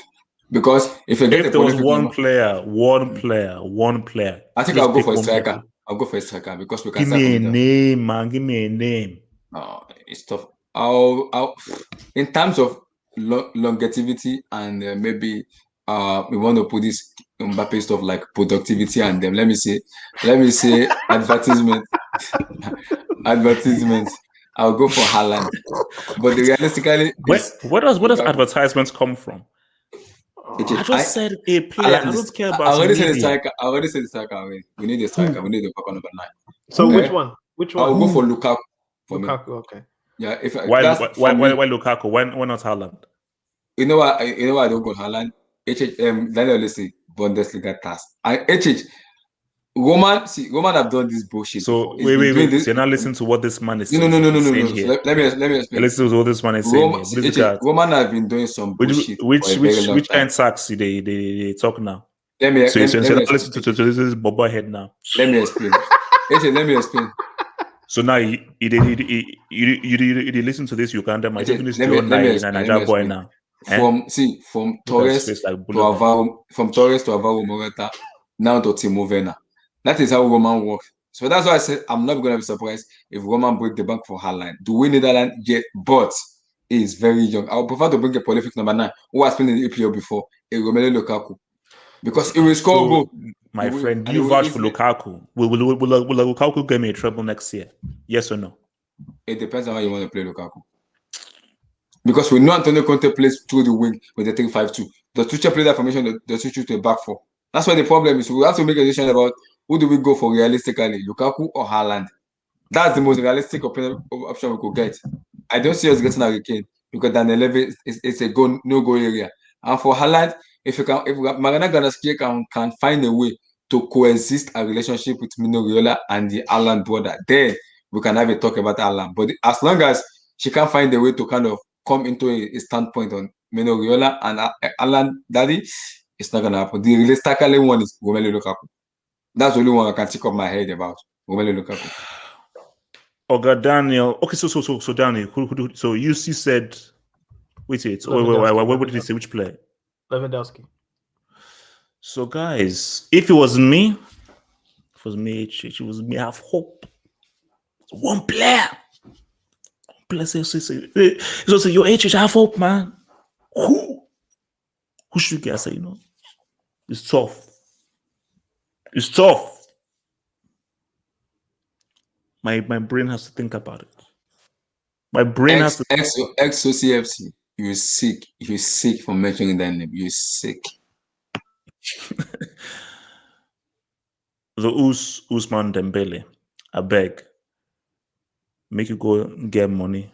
Bring them here. Here, right now. AJ, do you know that if you're getting Dembele, you don't know how many players gonna go? Okay, you're telling me we're gonna get Sancho. You know what? Let me tell you what said. You know, there's asked to say, who is the most gifted player you've ever coached? He named 2 players. First was Neymar. Guess who the second player was? I know. Okay, Ousmane Dembele. I know. Nah, we don't need to. I already know because I listened to it again, so I know. And this is a problem, HH. And I don't like you doing it. If you keep doing this thing, it could backfire on us. And I don't want to come into that situation. It keep backfiring on us. When you rate players so highly, the who's Ziyech is better than Ronaldo. Blah blah blah blah. As I just called a flick against Uesca, you almost do like a 30 minute and 1 hour video. But it was a back heel through someone's legs. But Uesca 20 position in the La Liga table. You don't do that. Blackie, Euros is this summer. Mm-hmm. Don't you dare allow Hazard to ball at these Euros. Don't you dare allow Hazard to ball at these Euros. You see this World Cup semi, World Cup final, World Cup, the girl difficulty Euros. Yeah. World Cup semi. He balled in a World Cup semi. If De Bruyne, that flop, helped him, Belgium would be in a World Cup final. Yeah, I know. But you've been saying this thing for the past last year, before the season starts. You've been saying it. Player this, player that. You wait player to understand that when the player plays, they look like, is this gonna play football? Why is this bad? Because of you. You rate players so much. And that's how I say, I just want you to be a leeway in terms of just calming yourself down. The Euro is starting next week. Everybody has to officially watch it and see if this Hazard you're talking about, the McDaniel 2.0. I didn't say anything. The McDaniel 2.0, Burger Kick 5.0 is that really good of a player? We'll see it. We'll see that player at the moment. We'll see. But now we just have to wait and see. Ousmane Dembele is good, but if Dembele comes 2 goals, Pulisic, Ziyech, Look. What the fuck are y'all saying, bro? That's what is sick, man. It's sick. This guys say people in the live chats, you have to rank as some of the weirdest, most twisted people that I've ever known in my life. That's what I say. So what does that say about me though? If I attract these kinds of minds and so forth, am I the problem? Or is Daniel the problem? Or is Abdullahi maybe one of you two guys are the issue? Football is the problem. It's the type of person football attracts. Yeah. From your boy, I'm Shukri Man. Thank you for the dub. It says, if France win the Euros, Mbappe, Kante, Lewandowski, Karim, top 4.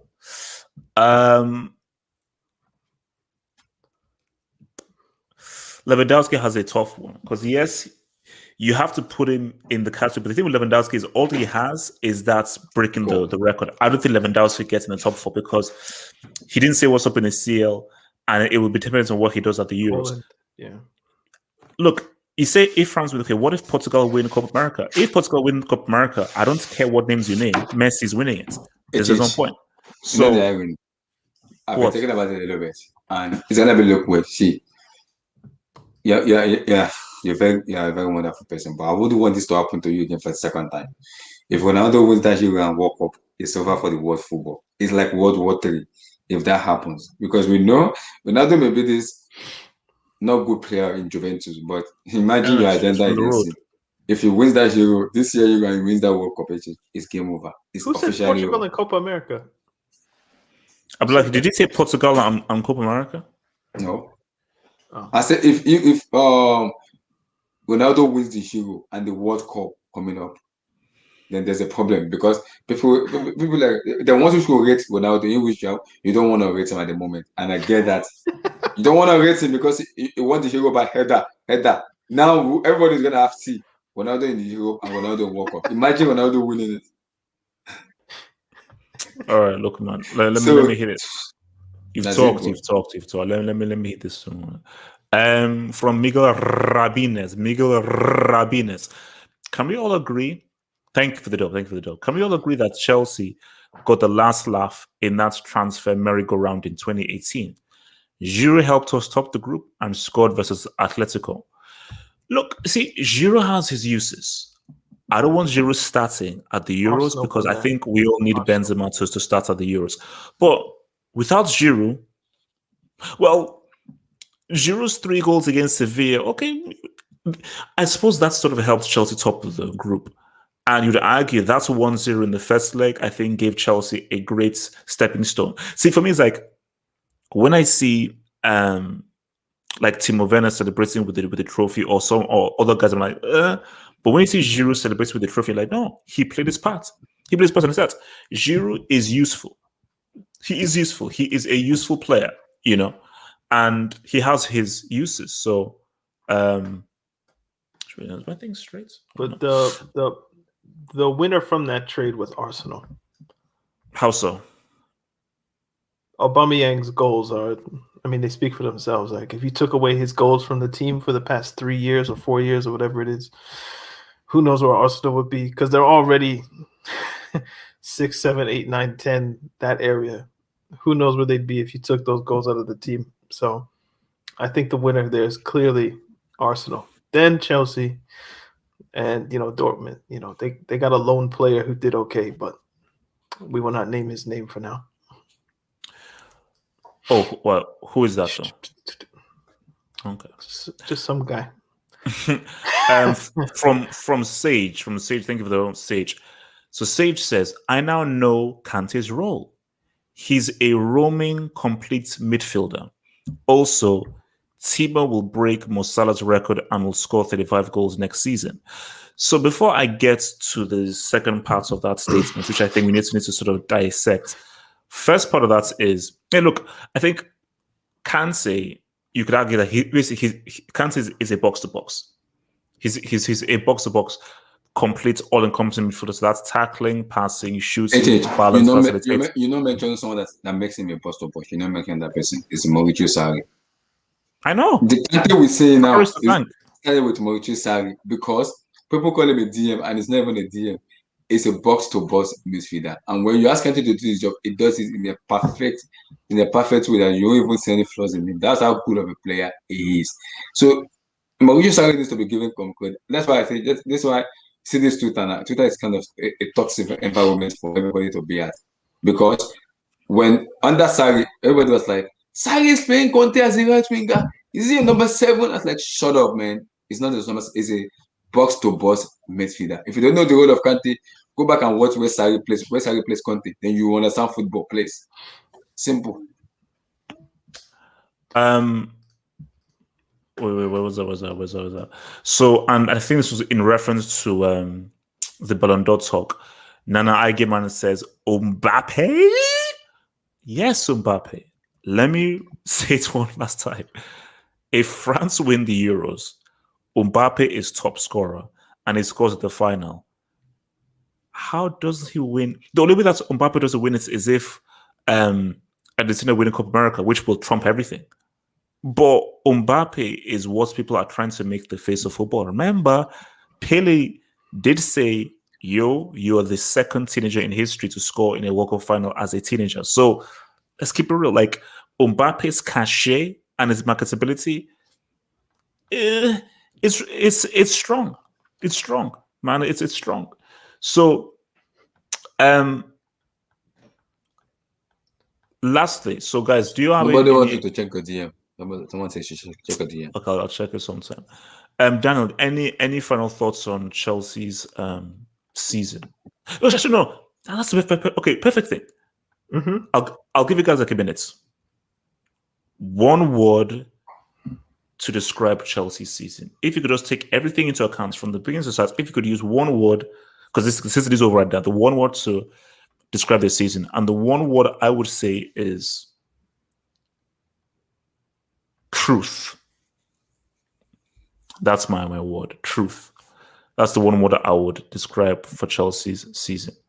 I'd like one word to describe Chelsea's season. Wait, can you explain the truth so I'll be able to know what you're talking about? What is this? I can't see. What is this? He knows. He knows. He knows. He knows. Who knows? I got evidence, bro. You better chill. You better chill. What's evidence? Okay, so you want me to explain truth? Mm-hmm. Truth is let's see, to quote a House of Pain album, the truth crushed to the earth shall rise again. Wait. It's a House of Pain album. Wait. Are you quoting Bible for us on a football show? House of Pain. It's a House of Pain album. The truth crushed to the earth shall rise again. What Bible verse is it? Is it Colossians 2? House of Pain. It's an album. It's an album, music album called House of Pain. So, well, no, the band is called House of Pain. So, truth is the revealing what you truly are. The truth is Frank Lampard is a trash manager and should never have been given the full-time Chelsea job. The truth is management is nothing to be played with. Hence why when Tuchel came in, he showed what management was about. Truth is quality is quality. Havertz was always a quality, talented player. He just needed to be given the proper guidance in order for him to say what's up. Truth is, and here's the harsh truth, you beat down and insult Havertz, karma will come and get you. Karma will get you. For the next year, I'm going to be clowning you guys because you're going to have to refer to me as a CL winner. You're going to have to refer to me as a UCL winner, a Champions League winner. And if you push me, let me land. I'll give it to you. Let me land. Let me just land. I'm on the runway. If you push me, I'll say that this is by far the best and most impressive dot-like CL winner in history. 100%. Based on everything that's had to happen, based on the difficulty that Tuchel took over, this is the greatest Champions League win in the history of the Champions League because no other team had to go through as much turmoil or difficulty. So for me, I'm not sure whether I can recognize any other Champions League winner post this win. That's what truth is. Daniel, talk to me. Your one word. I know you're a wordsmith, so I'm sure you're going to come up with some kind of clever ass word or something. So, do you want a complicated word or do you want a simple word? Just the most complicated word that you can think of. That's like, oh, jeez, you're so smart. You just looked up freaking Wikipedia or something. No. What's the most complicated word I can say? No. I was looking up the evidence I have on Gatlock, which I will send to you in a minute. Ooh. Like what I held up was a picture of Gatlock because we have visual evidence of what this guy looks like. But it's clock. So you better chill. That's what I was saying. You better chill because we got evidence. My word would be schismatic. That's not that big a word. I know, but that's my word. Of or relating to is probably the definition. A schism or a division between two opposing things. So the first part of the season was a Lampard kind of rough, kind of trash. And then I think Lampard had exactly 19 Premier League games. So he came at the midpoint of the Premier League season, 19 games. Chelsea were 8th or 9th in the table, or maybe 7th. And Tuchel comes in, wins, changes the system, and from there, Chelsea play a respectable campaign. So it's just the kind of competing visions of Lampard and Tuchel is probably the story of the season. And, that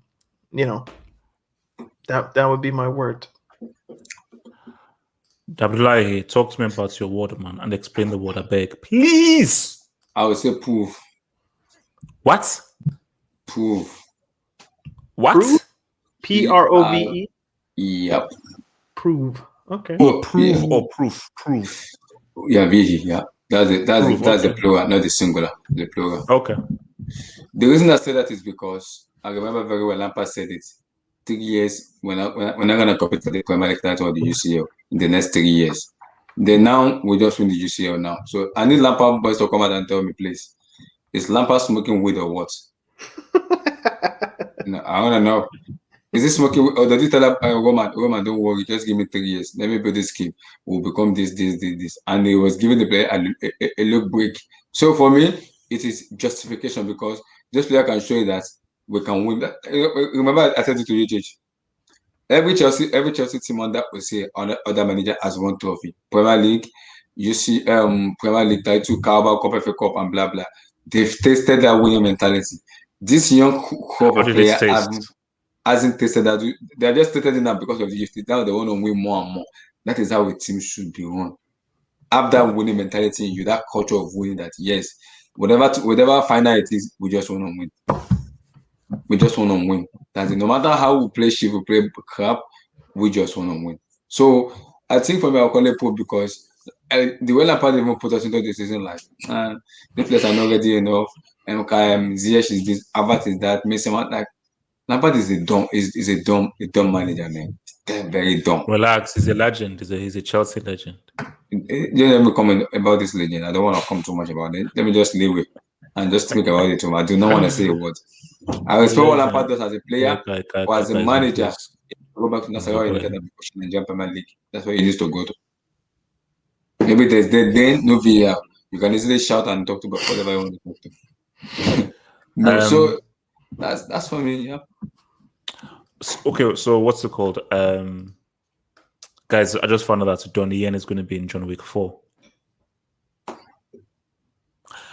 No, you don't know. You see, I don't think you know how big news that is. I don't think you know how big that news is. But don't worry. From Martin Rosario, thank you for the dub. If Germany wins the Euros, does Timo win Ballon d'Or? Nah, never mind. Martin Rosario, I'm going to stop you there. Martin Rosario, let me say, Martin Rosario supports Juventus Football Club, and Martin Rosario bets $500 that Man City would defeat Chelsea in the final, and he was very confident. I think Martin, he went for like a 2-0 win. So Martin lost $500 on that, and I think that what we're now seeing from him is PTSD. Martin, I know Timo Werner is trash, and I know he's crap. Martin, at the end of the day, Juventus finished 4th. You're in a state of shock. Allegri ain't going to win you anything. And Martin, when you address me as Ogaciel winner. Okay? You call me. I don't know who HH is. I don't know who Halfhope is. I don't know who that is. You refer to me as Ogaciel winner, and all you clowns, all you hater ass clowns with your trash ass clubs. The next time you talk to me as a freaking CL winner. That's how you address me. Don't address me as HH. Don't address me as Halfhope. Address me as freaking CL winner. I'm like, what do you want? Please. Like I said, talk about you have to chill. Kama is a bitch. It's easy. I know. See, I understand we win the UCL. Firstly, you have to be respectful first. And secondly, you have to be on the edge of just lay back. We still have so many teams. This season is going to start around August. So we have so many stuff to talk about.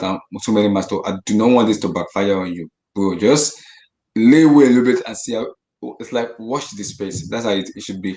There's no. I'm like, no. I'm like, based on the abuse I took for a year. That was justified in a sense. How? Mm-hmm. You said Sammy's minimum with Frank Lampard as rookie manager. I said it in jest. Nah. I want Bayern. Give me Bayern. Daniel, that was a joke. Did I deserve the abuse that I received for a full year? Not the level. Thank you. But you did deserve abuse. Like to not to make level. It seem. Not to that level. It was excessive. Nobody should be calling you like niggas and Jiminy, this crispity, crackety, crunchity, coolers, and this and that. Like that obviously goes over the top. But for people to call you like, yo, that was brick analysis. That was fair. No, but you see, That's why. no.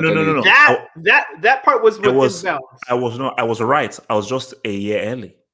No, you were not right. Early. No, you weren't right because you said it when Frank Lampard was manager. How could you ever be right? I was 12 months out. No, you weren't. Okay. Yes, I was. I was 12 months out, so I was still right. 12 months ago. Haters, I was right. Haters, you 12 losers. months ago, did you see Frank Who's Lampard? with us right now? Who's right now? You absolute losers. Look at you losers. Look at what? Daniel, wait. Did H just said you are 12 months out? 12 months I was 12 months out. Wait. He said he was 12 months out as if he knew that Thomas Tuchel would be Chelsea manager. I was 12 months out. You say you're 12 months out. Wait. Do you fly to Siberia or Afghanistan that you're 12 months out? I don't get. You do show every time. Why are you 12 months out? Do you fly to Afghanistan? Of this whole Champions League win, that's the one thing that's annoyed me the most. Is Half Hope trying to spin this shit into some. I was 12 months early. I was 12 months out. I was 12 months out. I got gassed. That's all you had to say. Guys, can I insult these people? Let me yab these people now. I put my trust in you insulted Frank Lampard for a whole season. But then you still said Semi's minimal. I don't get it. Daniel, can I please insult these people, please? Sorry, Nani, argument says my previous dub refers to if Chelsea can sign anybody. Nana, this is the issue. This is what people don't understand. We are CL winners. We are the kings we are sitting on the throne. The haters look up, we look down. I don't know who. I don't respect Bayern. I'm sorry. Who are you? Who's Bayern? Who are you guys? Who the heck are you guys? Man, I'm sorry. I don't respect you people. I only respect CL winners. If you have the trophy, I respect you. If you don't have the trophy, get the clear out from my side. I don't agree. Clear out. No. Joshua Kimmich. Who is? I'm like, who is Joshua Kimmich? Who is he? The words of Half Hope do not represent. I'm like, who is Joshua Kimmich? Talk to me. The opinions of the complicated Chelsea show. Joshua Kimmich is a complete midfielder. Just forget about it. That's what did he win? What did he win? So HH, you wouldn't drive Jorginho and Kovacic to the cliff of bricks right now if you could sign Kimmich? Daniel, open your mic, open your vid. I'm not speaking to a badge. Open your vid. No, I'm Daniel, saying. What's talk? Would you drive Jorginho and Kovacic to the cliff of bricks if you could sign Kimmich? Can I respond? You can respond.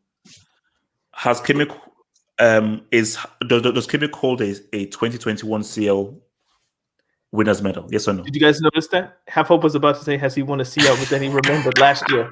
Did you see that? You didn't see that, but I saw it. This is that. It's sick, man.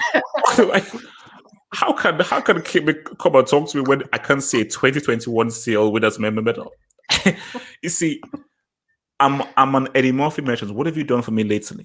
2020 is in the past. Within the past 12 months, he has a CL. So 2020 is in the past. Eddie, talk to me, man. Eddie, man. Eddie, we're here. Came in just in time. Eddie, talk to me. Eddie, talk to me. So you're talking to CL winners, man. You're talking to CL winners, man. Look all this. Look at this guy. Bayern. What are these useless people? PSG. Look at useless guys. He didn't answer the question, by the way. All these teams have life. It's only Bayern. PSG. All you rivals have life that I'm not on camera today because I'm in the office.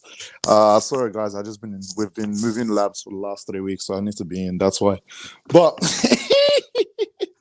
haters and stuff. My Manchester United fans, have you seen Harry Maguire's armpits before? Because I don't see that guy lifting nothing. Tottenham fans, what's up? Man, rivals have been begging me on Instagram. HH, I don't know if you've seen it. What's this? I've been on those Arsenal guys. You mean to tell me Arsenal could have had N'Golo Kante, but Wenger didn't want to pay up and go Xhaka instead? Year? The same year Chelsea got him. They could have had Kante. They went for Xhaka instead. They went for Xhaka instead. Oh, I saw them try to. I think I even saw like a thread where they were trying to sort of justify it about how Xhaka brings him on all that type of nonsense. Willian had the balls to say he went to Arsenal to win the Champions League. No, Eddie. Okay, can we be fair? Willian assessed that Chelsea have Frank Lampard as manager. Am I going to win a CL with Frank Lampard? No. So let's go to someplace that has at least a plan in place. I don't think Willian or any of the guys that were there last season would have been like, oh, Chelsea are going to sack Frank Lampard, bring in Tuchel, and Tuchel's going to have the plan to win Chelsea a Champions League. Yeah, so, but okay, I get. I understand leaving Frank Lampard and thinking that's a good idea if I want to win something. But going to Arsenal was never the answer. But that's besides the point. If you're trying to win the Champions League, but yeah, I missed the last half hour. Sorry, because I was in a meeting. But what was the question again, HH?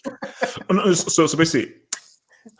Okay, let me give it to you like this. How do you feel, Eddie? Outside of just like what it means for the haters, like just so how do you encapsulate the Champions League win, and how would you encapsulate Chelsea's season? If you would one word to describe Chelsea's season, and how would you encapsulate Chelsea's CL win?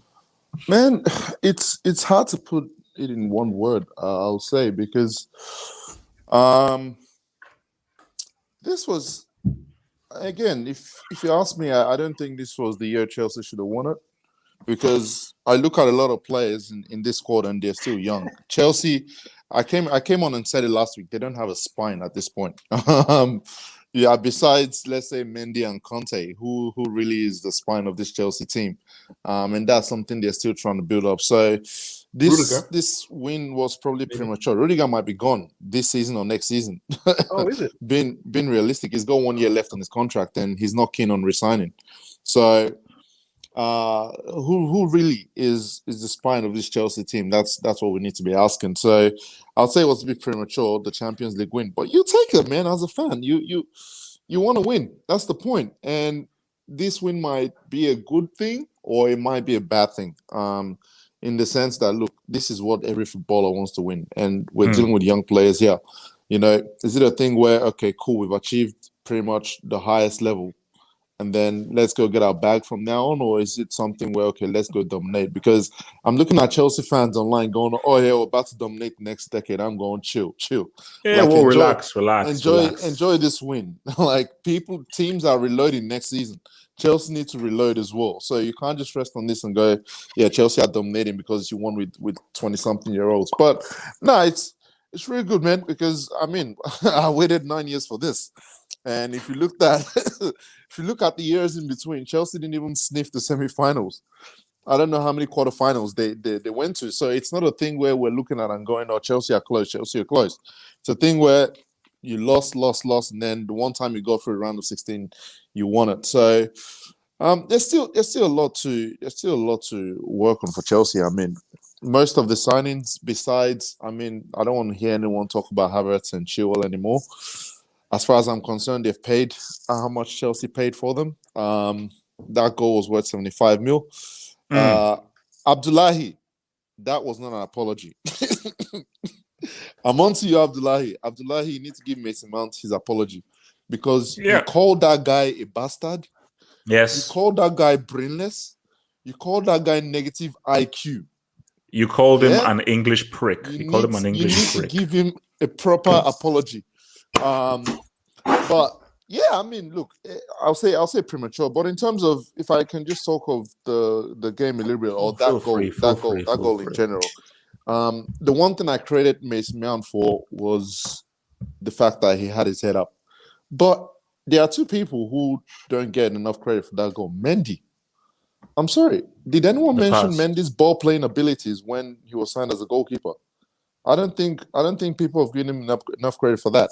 And Chilwell, I don't know how he was able to pull off that one-touch pass to Mason Mount. But those two guys deserve credit for that goal as well. And I mean, I credit Mason Mount for looking up the most than the actual pass. I've rewatched the goal and I thought the pass was a bit overcooked. But again, that's just nitpicking stuff at this point. So I thought the pass was a bit overcooked, and I think HH said it. He was looking at the Grand Canyon, so it was open. It was like because people will say that I'm hating on Sova. Like it was a good pass. Yeah, it was a good but pass. He didn't have to split through it because it was fully open. It was Now the challenge for Mason Mount is to make those same passes in tighter spaces and tighter windows, and then we can have a conversation. But credit the guy, man. That's a Champions League winning assist. Havertz, one of only 3 players to score in a Champions League final. So, hey, I still don't see no German Zidane, but he's done his thing. Timo Werner, where do you start with this guy, man? Where do you start with Werner? I feel like I want to give him another season, but I don't know if I can live with the heartbreak that this guy gives me, man. That final would have been so much comfortable with if Werner could finish. You know what the sad part is, Eddie? Yeah. Is that like in my mind, Werner would be great like to come on late if you need a goal. But then he might get in a position to score, but then he won't. You know what I mean? I think so. He's like a player that either has to start or you just don't need him in the team full stop. Yeah. If this was the NBA style off season where players train together and all that kind of stuff, I'll tell Werner to go chill with Cavani, so he can time his runs. He can be smarter about his positions and. Didn't I mention that? He's football, man. His football mechanics is trash.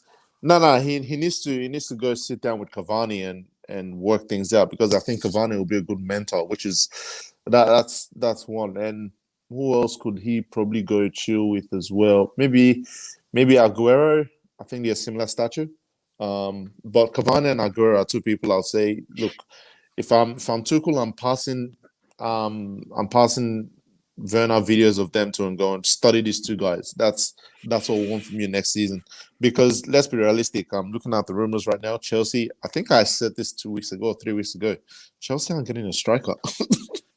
Chelsea are not getting a striker. I mean, of the level of the Lukaku's and Haalands, those guys are not available. So you might have to, I mentioned his name last time, settle for Danny Ings to maybe go for a season or 2 if Danny Ings is a better option than Tammy Abraham, then just fuck it. Look, let's not have the Tammy Abraham discussion. We already know what's up down there. Tuchel doesn't rate him, or he's priced himself out of Chelsea's thing. So Tammy Abraham is not even up for discussion. I'm hearing Broja might get a chance next season. So it might be Werner, Broja, and someone else, or 2 other strikers. So we'll see who they bring in. I'm not too fussed about that, because again, this Chelsea team, I think they need about 4 or 5 players. You don't think that Chelsea can make someone available, Eddie?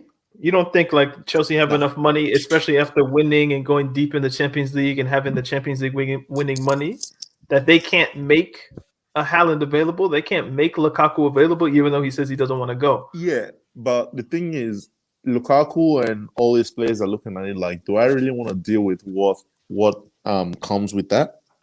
Because again, it might not be the greatest mentality to have, but you look at what Havertz has been through without people putting it into context.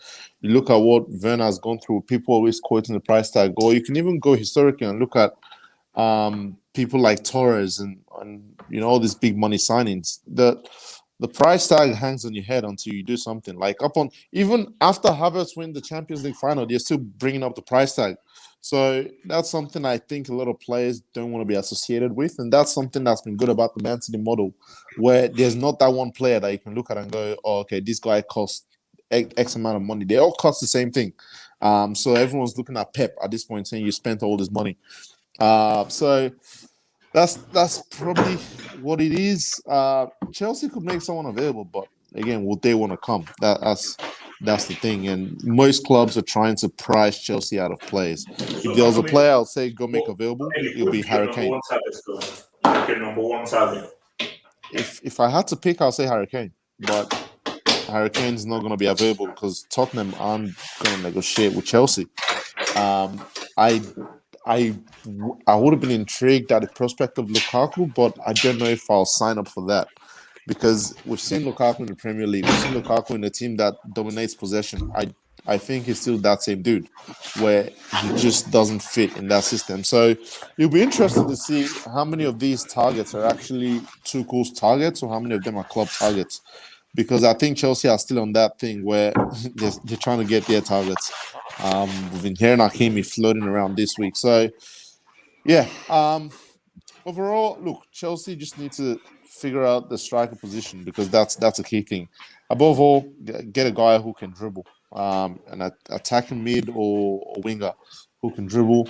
Then get you a defensive mid, a centre back, and you need to replace those two backup left backs. So they still need 4 or 5 players. Actually, add a goalkeeper to that because I'm not dealing with Kepa in January when Mendy has to go for the AFCON. There's no way you're giving me Kepa for a month. That might be the end of Chelsea's season right there. So there's still work to do. But for now, look, enjoy the win, man. The Champions League is not easy. And people kept asking me, like, why are you celebrating this thing the whole week? Because I'm not lying. I've been posting on social media every day. I'm like, yo, I don't know when next I'm going to see another one. So let me enjoy this one. You see, Dina, this is the depressing now. Shout out to your boy Natso, who is a Man City fan, man. Says, tell me how it feels to be a CL winner, please. This is just straight up depressing. He said, please. I mean, it's hard to describe. You have to it's how you have to experience it to win it, man. But I mean, it's hard to describe. But the best way I can feel it is that you feel on top of the world. Because see, for me, I told you, like 2012, I think I had it. I was in and out of jobs in 2012. Yeah. So my personal life in 2012 was all over the place. Football Hot was still very early, so my head was just all over the place. So 2012 was a very, very different moment in my life. So this is something I could enjoy a lot more 2021 as opposed to how it was in 2012. So this is something that I could savor a lot more, you know. And it's like I told you, like I tweeted it. I still don't believe these guys actually did it because I was like they actually won it. It's weird. I mean, you mentioned degree of difficulty, and I mean, yes, 2012 is still going to be a miracle, but look who Chelsea beat this year. They beat the champions of they ended up being champions of Spain, champions of Portugal. Porto. Real Madrid won the La Liga last season, didn't they? Wait. Did Porto win the league, or was that Benfica? Pretty sure Porto won the league, or they were the best team in Portugal anyway. Sporting Lisbon. Yeah, it was Sporting Lisbon. It was Sporting Lisbon. Champions they have a really good coach, by the way. Champions of what do you call it? Chelsea of Spain from the free, because Real Madrid won the La Liga last season, didn't they?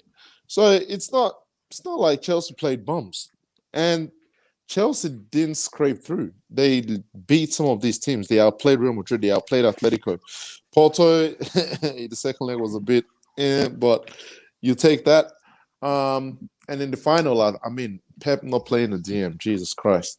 Champions of England done that. So, look, degree of difficulty still got to hand this to Chelsea. 2012 was still a miracle, but this was close. This was close because that 2012 team was on autopilot. We all know that.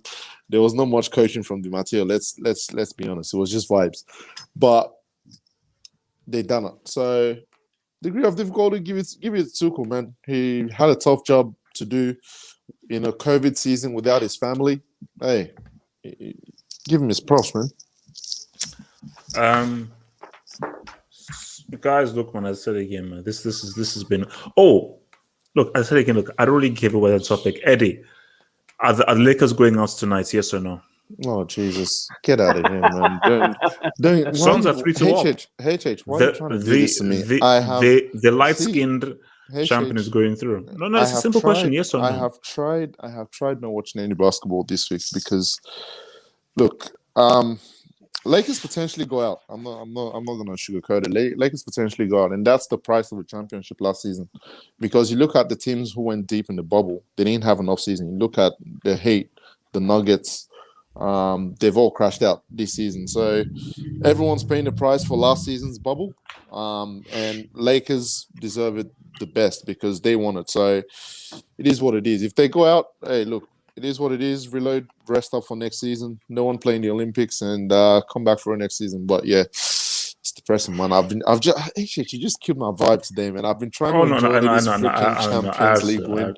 No, because but I hate the Lakers ever since they stopped the Magic from getting that dub with Dwight Howard. I've always hated the Lakers. I think they tied the series today, and Lakers still get out in 7. I mean, Lakers lose in 7, but yeah, because AD, I don't want AD to come back. Right. I'd rather they lose today, so I know it's not heartbreaking, and I feel like we could have gone through, but I feel like they win today. If they win today, they'll win Game 7. So. Oh yes, yeah. I didn't see it, man. Some of these role players are disgusting. Like, oh my god. Don't get me started on some of these. You should just be happy CP3's hurt. Pause. Oh no, because I've got like a sore muscle. It got there. Ow. So much content, bro. Good lay down. Welcome to Grab. So you see, I always lose track of the throwbacks that we have. So you have to forgive me if ever write them down, or just like Oh damn! No, I'm not that organized, man. Well, I am, but I thought I've got it all in here, but simultaneous engineering. So I'm hoping that we haven't done this, but if we have, I think I've got something in the bag. Have you done this? Yeah, I think. Yeah, we have. Are you sure? Yeah, we've done. You might have even picked that very picture. Okay, all right. Let me do this one. Let me do this one. All right. Bear with me. No. Now this one is a funny one, man, and I think this one will probably have a little bit to talk about for this one. So, copy image address. We definitely haven't done him. Let me pick. Tiny. And let me pick a bigger image. Boom. Well, while Hap Hope finds the image, we can crack this. Why are they so small? Okay. Hopefully this one is gonna work. Okay, don't worry. This one will work for sure. We know it's Bakayoko, isn't it? Yeah. There we go. Okay, we can start this with. Let's start with the Tottenham game. Which Tottenham game is this? The first game he played. Oh, okay. Where you remember, I think, was it Mishi scored an own goal and it was like 1-1, and then Alonso scored a winner at the end. You guys remember that game? Vaguely. Anyway, he shouldn't have played the game. So when they signed him from Monaco, if you go back and you watch the Monaco season, his knee was strapped the whole season. In the offseason, he had surgery and it was still strapped. Tottenham was maybe the 3rd or 4th game of the season. I'm told Drogba called him and was like, no, because they're both Ivorian. This is a big game. You know what it means to play against Spurs, blah, blah, blah. So he played the game, even though he probably shouldn't have played the game. And because he was so bad in a game that he shouldn't have been playing, his ratings with Chelsea, it just went down and down and down. So he played injured with Monaco, had surgery, and then while recovering from surgery was not forced, but Conte kept playing him probably in games that he shouldn't have been. So the well was poisoned with Chelsea within the first 2, 3, 4 games because he was just so bad. But it was explainable if you're like, look, he had, I think it was left knee surgery, something with a tendon or whatever it was. I don't know which knee or what it was, but there was something wrong with his knees. So it was sad that it's almost like if a player comes in and scores like 2, 3 goals off the top, like he's good, kind of like Diego Costa. Diego Costa came in, caught fire. Even if he goes on like a bad run, you always believe that he has that in him. Whereas Torres, it took him like years and years to get in or just to score. Obviously, it was games and games, but I don't know. He might have not scored in his first 12 games or something crazy like that. And Bakayoko was kind of that same way, where he came in, he didn't hit the ground running for reasons explained, and it culminates in that really, really bad Watford game that he had, where he had like the 2 yellow cards within the in the first half, I think it was, and from there it was just he's trashed, move him on, and let's just bring in other people. So it was a bad marriage, but he's not a bad player. He just wasn't fit to play, but they played him anyway. So he went to Milan, had a good loan, went back to Monaco, had a good loan. I think at Napoli this season he hasn't been too great, but I read earlier today that Gattuso wants him at Fiorentina. So Gattuso obviously really likes him because this would be his third season with him at Milan, Napoli, and Fiorentina. So it'd be great if they could just sell him instead of I don't know, just kind of collecting loan fees over the course of the season or course of seasons. But, really talented player, especially at Monaco. But I don't know, just bad timing. I mean, look, there is a effective player here. That player I saw for that Monaco team can't just become trash. So I think injury or no injury, I think confidence is a big thing. I think once his confidence was gone, it was difficult for him to find it back. I don't think his confidence was ever gone, though, HH. I think it was people's confidence in him. No. Because he would know that, he would know that my knee is injured, so obviously I'm not going to be at my best. But when he went to Milan the next season, he was great, at least in the games that I watched. Okay, so are you saying that he was carrying an injury for the entirety of his Chelsea career? Pretty much. Or he was recovering from surgery after the injury at Monaco. But he wasn't injured in every single game. There were games when he was injury-free. Okay, let's say you have hand surgery or something, but you need to go to your job, and your job tells you we need you to write like 30 reports. If you go back 2 weeks early, yeah, you've recovered in a sense, but you're not at full strength, So that's kind of what happened, is like he went to work too soon. But that's because they called him as like, look, we need a central midfielder for this game because of injuries or whatever it was. And they threw him into a Spurs game back when they were playing at Wembley, if you remember. So no, for me, I still believe that it's just a situation that even if he wasn't injured, I just don't think that it was a right fit. And these things happen. It's like, you can be a good quality player in a particular team, system, set of players, and be put in a different situation and may not pop up for you. Now, I agree. If he came to Chelsea fully fit and he was not carrying an injury, maybe he doesn't bring that amazing Monaco form with him. We'll never know. But I just think that you see, why I felt bad is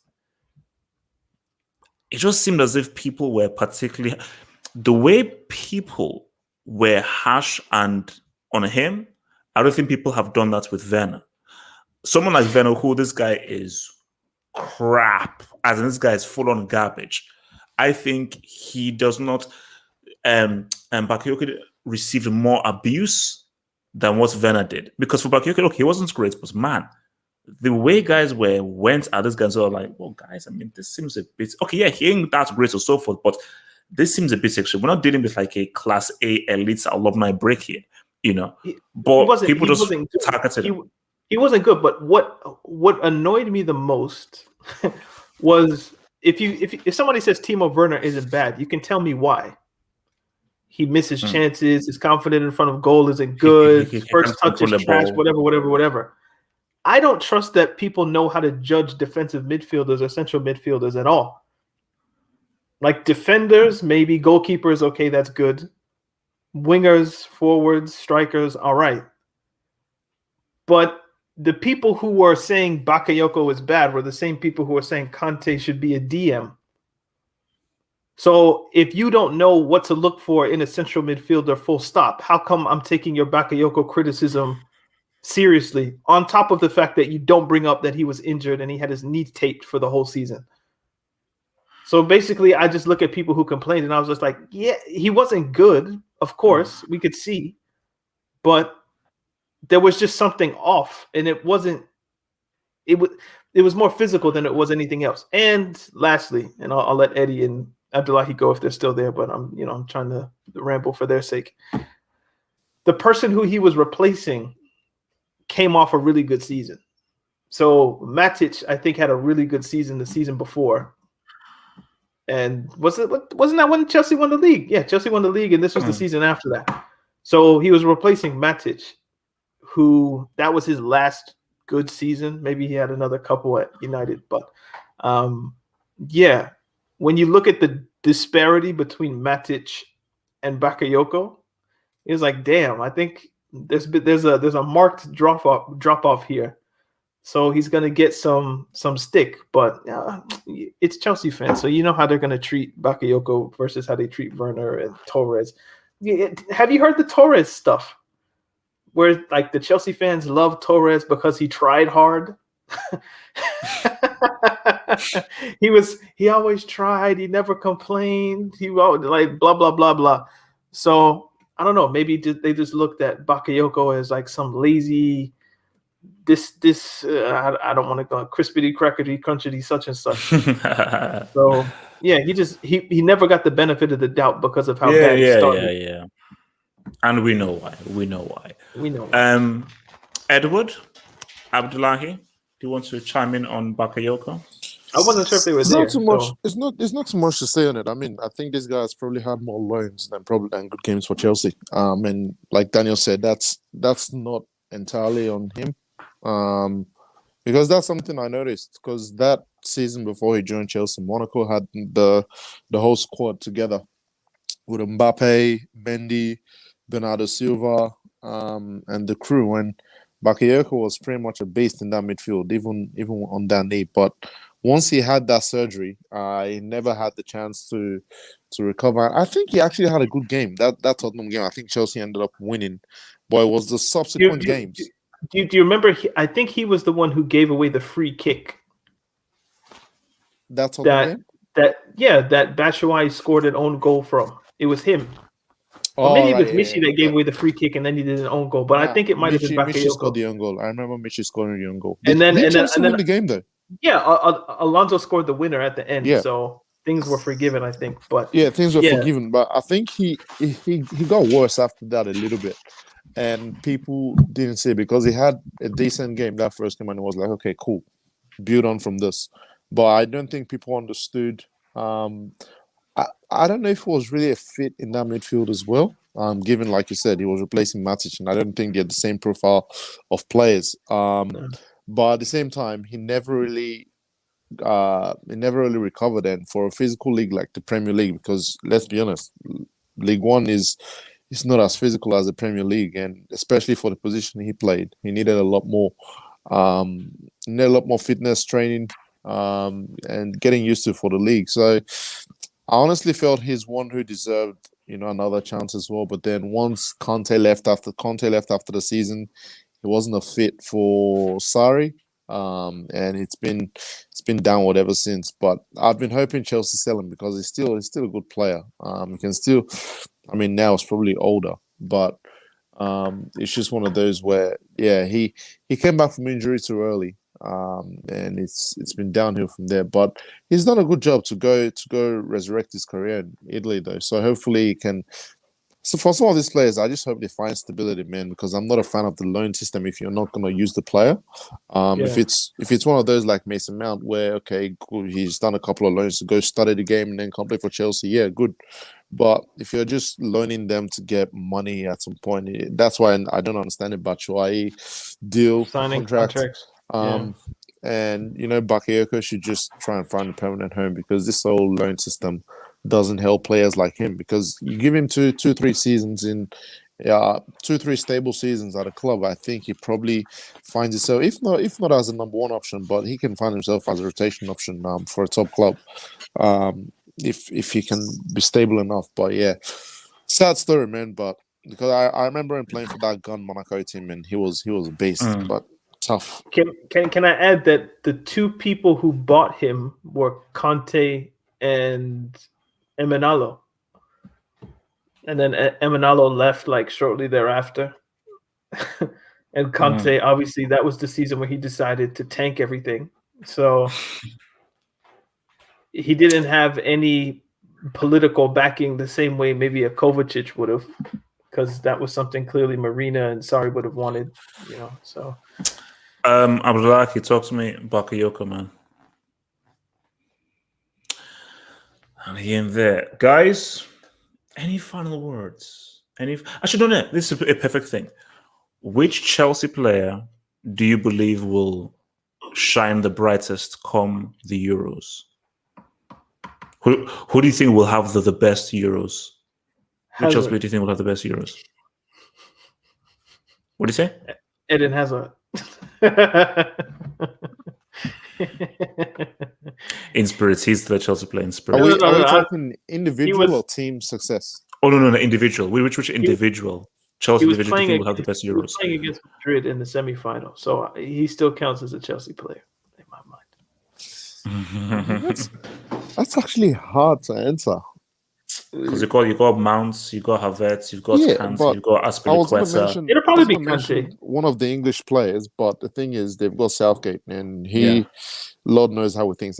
It's probably going to be Kante because I don't trust Werner to finish. I don't know if he even starts for Germany.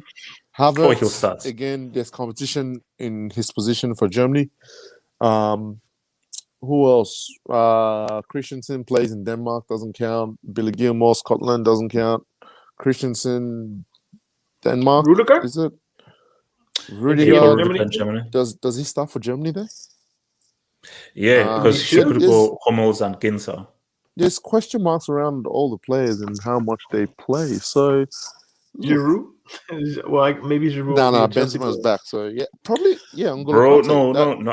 Giroud could still start. Starts, bro. Nah.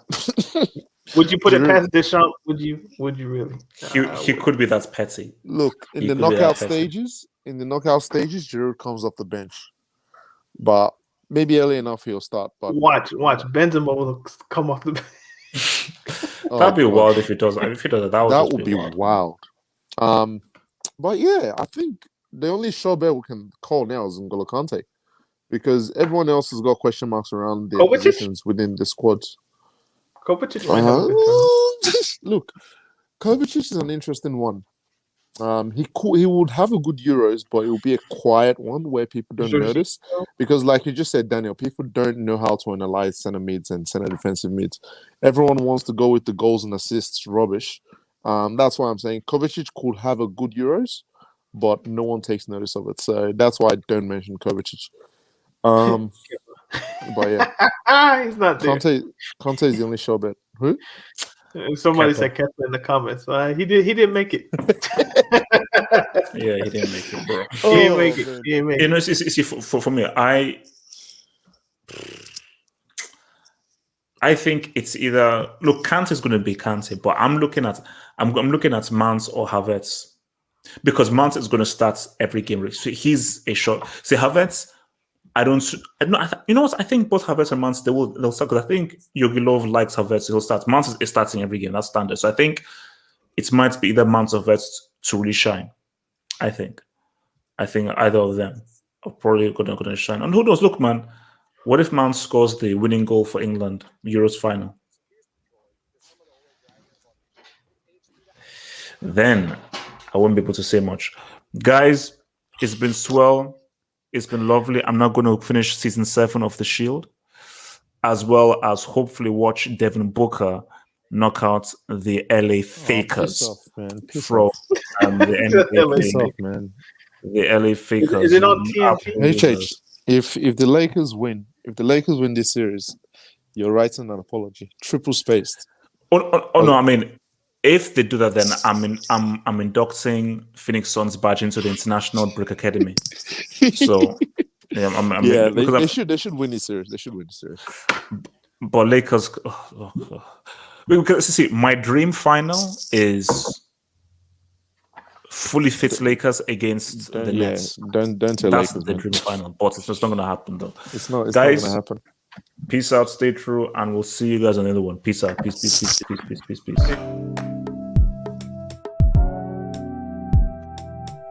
Check out our Patreon. Links in the description.